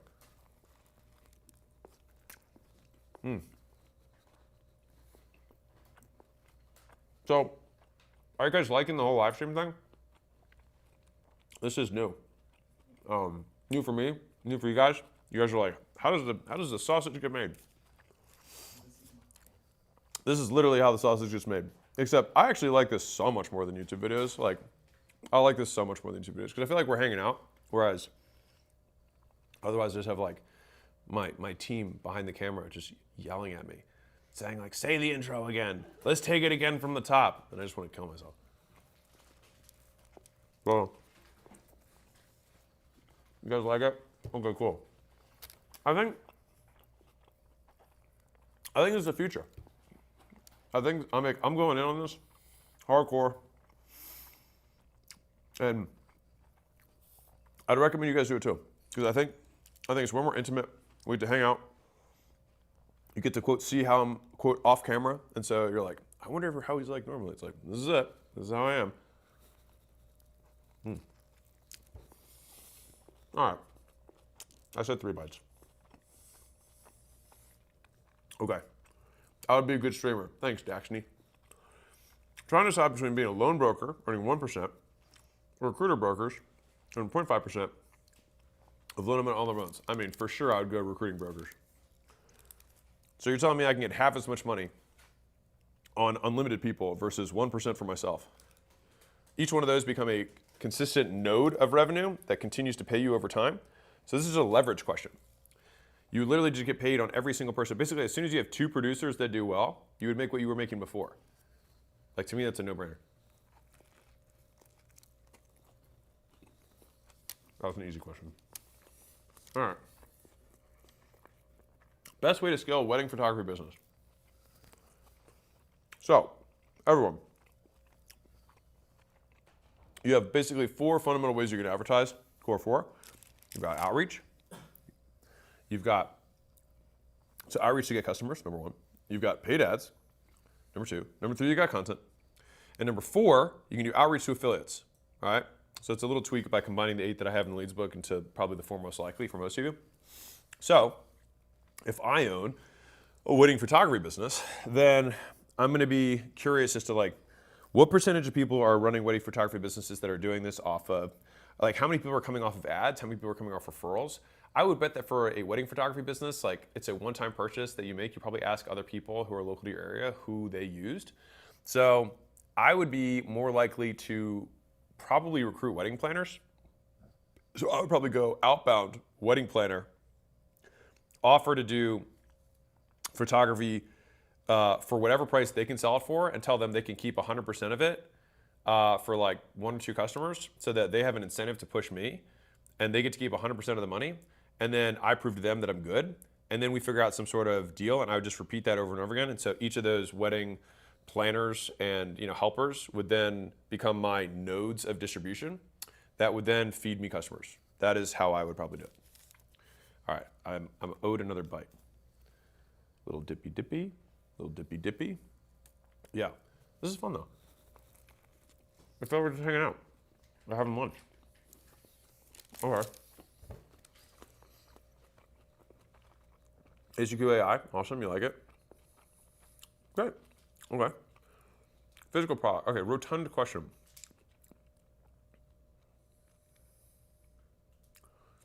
So wisdom path, as an autistic, how to translate feedback into defined action that leads to improvement at business? Honestly, man, just read the books. Like, I feel like I write as an autist. Seriously, I just break everything down into behaviors. And so I think that's the whole point. And so I also just wouldn't let like any labels limit you. Like some of the most successful people in the world are autistic. So like, I just wouldn't like let that be a handicap.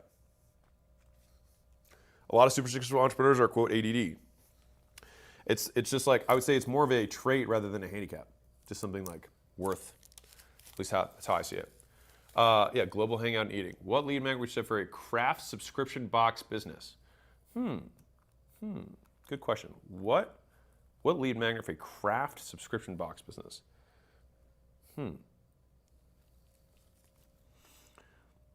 Well, it'd probably be, I feel like that's more of an e-commerce play. I don't even know if I'd have a lead magnet. I would think that it'd be more like, I'm gonna make content using the stuff in my boxes and then solicit people to go buy the next box. And then I'd probably go like first box or first 3 boxes are like half off or something. And then after that, after they've had 3 boxes, let the price bump. That's what I would do. Okay. All right, Micah. I have a $150,000 marketing budget a month. Okay. 70% budget is what works. 20% iteration. Cool. Love that. Okay. My director said 100 new creators a week. Love it. So how do you run that many if they don't exit the learning phase? They should. I mean, $150,000, you're doing $3,000 a day. I mean, as soon as you do start to have winners, like once you get a certain amount of spend, they should get out of learning. Absolute worst case scenario, cut the creatives down to 25 or 50 and then run it that way, but it doesn't make sense to me that it wouldn't exit learning. Okay, I'm a musician at the moment in the ideation phase of a new instrument accessory. Lost it. Sorry, we're trying to like pause the chat so I can read them.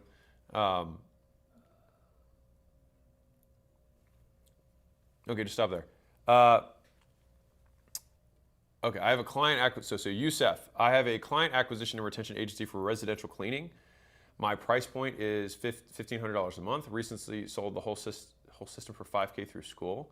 The sale wasn't smooth, so I don't know if I have product market fit. I mean, if you've only done one, like you probably don't know anything. You probably have to like learn how to sell. Yeah, I don't know if you include services in there. I'm guessing you don't. You said you say you have an acquisition retention agency, which sounds like marketing and some sort of information that you're selling. And you sold the whole system, but there was no recurring unless you're doing 5K annual, which makes not a lot of sense given it was a service for residential cleaning. So with a business like yours, what I'd rather do is have like a big head, long tail model. So it's like maybe it's like $5,000 up front, and then it's like $1,500 a month. So combine those two things together. 5K up front, $1,500 a month after that. Yeah, that's probably how I do it. And then in terms of the sale being smooth, I don't think it's product market fit, dude. Like residential cleaners want customers, they want to keep customers. Like you don't need to test product market fit. You just don't, you got to learn how to sell. That's all that is. And it's also like, what are you judging this on? Like one conversation or like 100? Like I would just like erase that from your mind. Okay. The maker's layer. Hey Alex, I'm building a branded medical product with an app. Okay.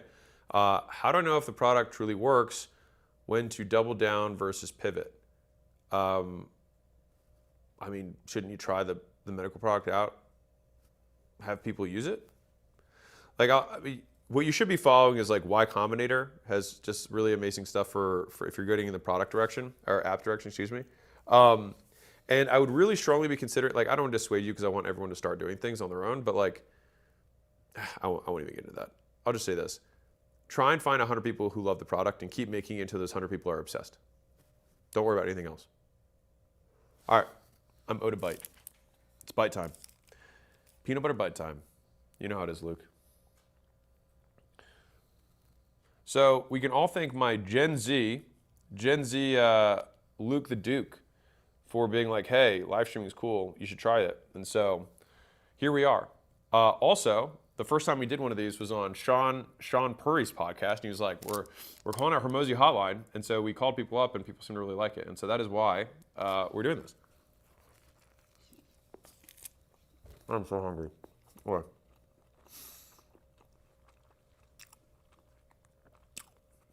Okay, I'm a video game coach making $4,000 to $5,000 a month, 57,000 subs on YouTube. I charge $30 a month and get 50 to 60 new students with group coaching. But I turn the same number. Okay. Yeah. Realistically, you'll likely want to sell, like, here's the thing. Education alone is not a recurring product. Community is a recurring product. Services are recurring products. And so we want to make sure that we're matching how we're billing to how we deliver value. And so it's far more likely that you deliver value up front, right, to people. And so I would suggest probably raising the price or doing some sort of annual thing so that you can appropriately value the information or the education, and then have a much smaller back end for the access to the community and maybe other services or calls or whatever else that you do. I think it's one of the biggest mistakes that people make in kind of the education/services world is that they think that because someone would say yes today when they don't know how to do something, that 3 months from now when they now know how to do it, that they still want to pay that. So we have to break apart our product offering into what are things that are consumable and what are things that are one-time. And so the one-time things typically have significantly more value. And then you have the consumable elements that are typically less value, but they recur month over month over month. And so, for example, I am a reoccurring customer of the sandwich shop because it is consumable. I eat it and I still need another one tomorrow. Whereas if I learn how to make sandwiches for myself, then the skill of making the sandwich will no longer be required, but then I'll need a subscription to bread and meat and lettuce and whatever. And so you want to break apart your product into like community is something that people consume on a regular basis. Calls might be something that they consume, but those in and of themselves might not be inherently valuable, right? I mean, depending on how good you are. But education system can be valuable, right? And so all these kind of depend, but this is something that's valuable one time today when I don't know how to do something until I do know how to do it. Once I know how to do it, this is worth nothing.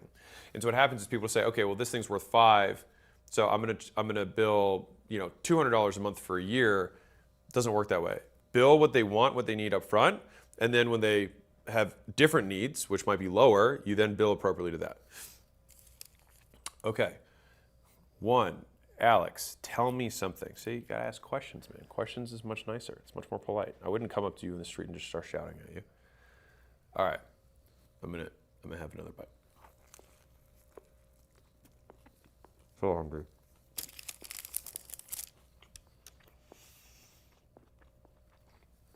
You guys pick a question. I'm gonna eat one. I wish they could vote on questions. That'd be nice. We're just hanging out.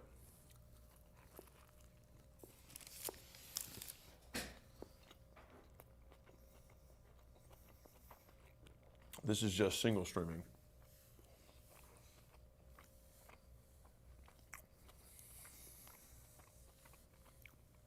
All right, you guys pick one. Just highlight it. All right.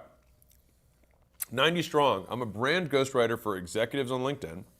Despite posting daily, my reach is stuck at 200 views per post. How can I break through this plateau?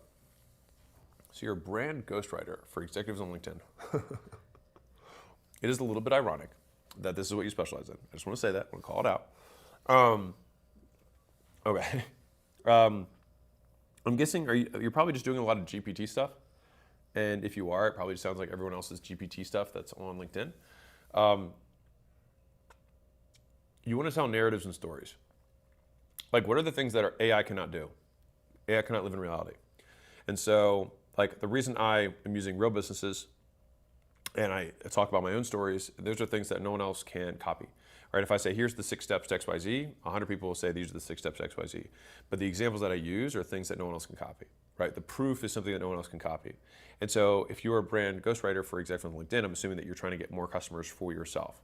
And so you're going to want to make the type of content that executives on LinkedIn might consume. And so this is where stories and examples are super valuable. Now, my guess here is that you don't have enough customers to give stories from. So this is why I suggest to people to take on people for free or at massive discounts so that you can build up your track record and have stories to tell. And I think that will probably make your content more valuable or more interesting. All right. Pooya. That's a great name. Pooya. You are being selected solely because your name is Pooya. All right. Starting a beauty brand, selling in North America, do you suggest I focus on B2C through microsellers and affiliates or focus on B2B? Unless you have experience with B2B, I would probably start B2C. Yeah, that's basically it.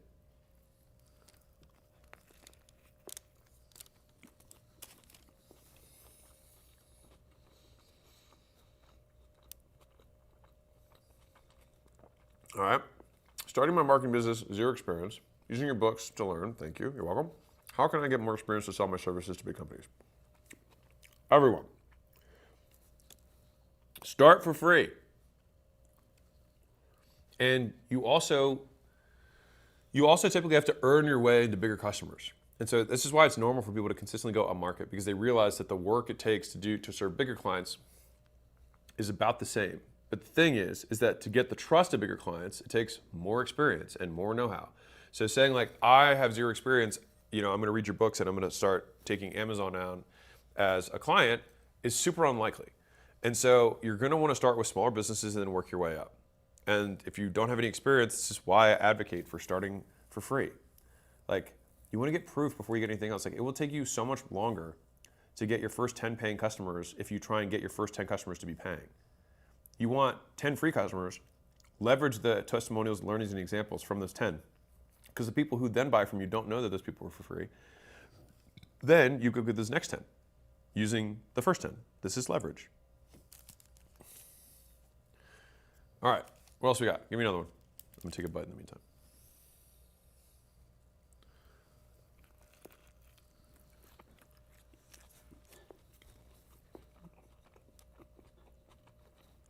All right, to start an automation business for finance departments of companies of 20 to 200 people, what kind of LinkedIn content should I make? Right.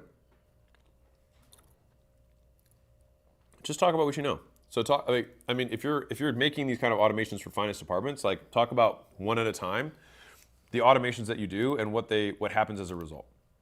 Like there's probably 150 like repeated tasks that finance departments do. So I would probably like first off make myself a list of every single micro task that somebody in a finance department would do, and then one by one that would probably be my content schedule.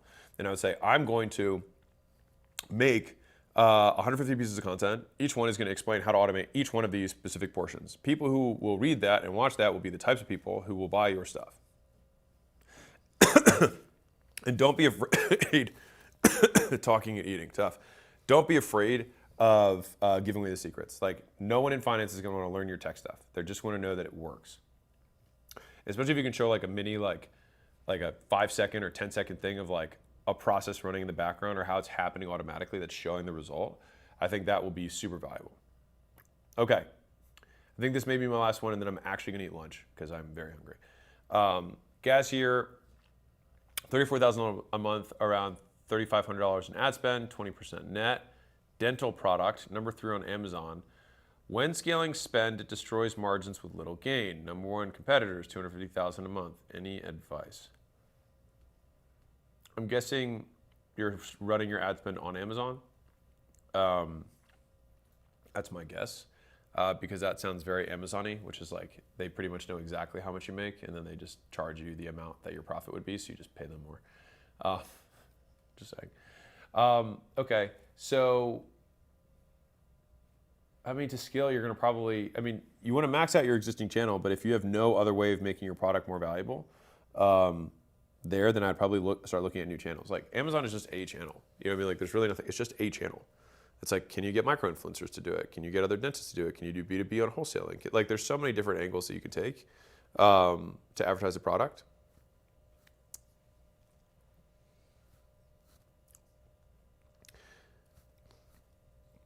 I mean, they're spending $250,000 a month. It's like, I don't know how, right? So I would try and figure out how they're spending $250,000 a month. Do they have better reviews than you? And that's what allows their page to convert better. Do they have a back end that when customers buy the first thing, they buy other things? Like I just don't know. And maybe $250,000, they're probably not spending $250 a month, they're probably making $250 a month. And it might just be that they have a better product. Being real. And so Amazon is very like winner take all market for the best products. And so like I don't know what the number 10 business book does, but like the number 1 business book makes a hell of a lot of money. And so if the number 10 business, like imagine that, let me give a different example. So like let's say that number 10 business book wrote this question, was like, hey, I'm doing $5,000 a month for my book. The number 1 person is doing $250,000 a month. How do I get it bigger? It's like realistically, it's like you just gotta have a better book. Like that's the real. Like you gotta have a better book. Now, of course, you can market in more ways, but if you're like, how do I get better? How do I get bigger on Amazon? It's going to be down to the product. I mean, they've built their whole site to maximize quality of product, relative to price, of course. Okay, I think we're good. How many hours did we go? How do we do? 3 hours. 3 hours. Holy cow! Time flies when you're having fun. You guys rock. If you guys like this, I'm gonna keep the stream up for 30 more seconds. If you guys like this, please let me know if you like this format. If you do, I'll keep doing it. If you don't, I like it, so I'll probably keep doing it. Especially if you're a business owner, I made this stuff for you guys. I love talking business. I hate making YouTube videos, and so I'll probably do more of this because this is just way more fun. What do you guys think about having a regular like show? Like, what do you think? Like a once a week or like a twice a week kind of live stream, like kind of like I started today, like maybe 30-ish minutes on like a specific type of training or something like that around anything that's technical, and then transition into kind of Q&As with y'all.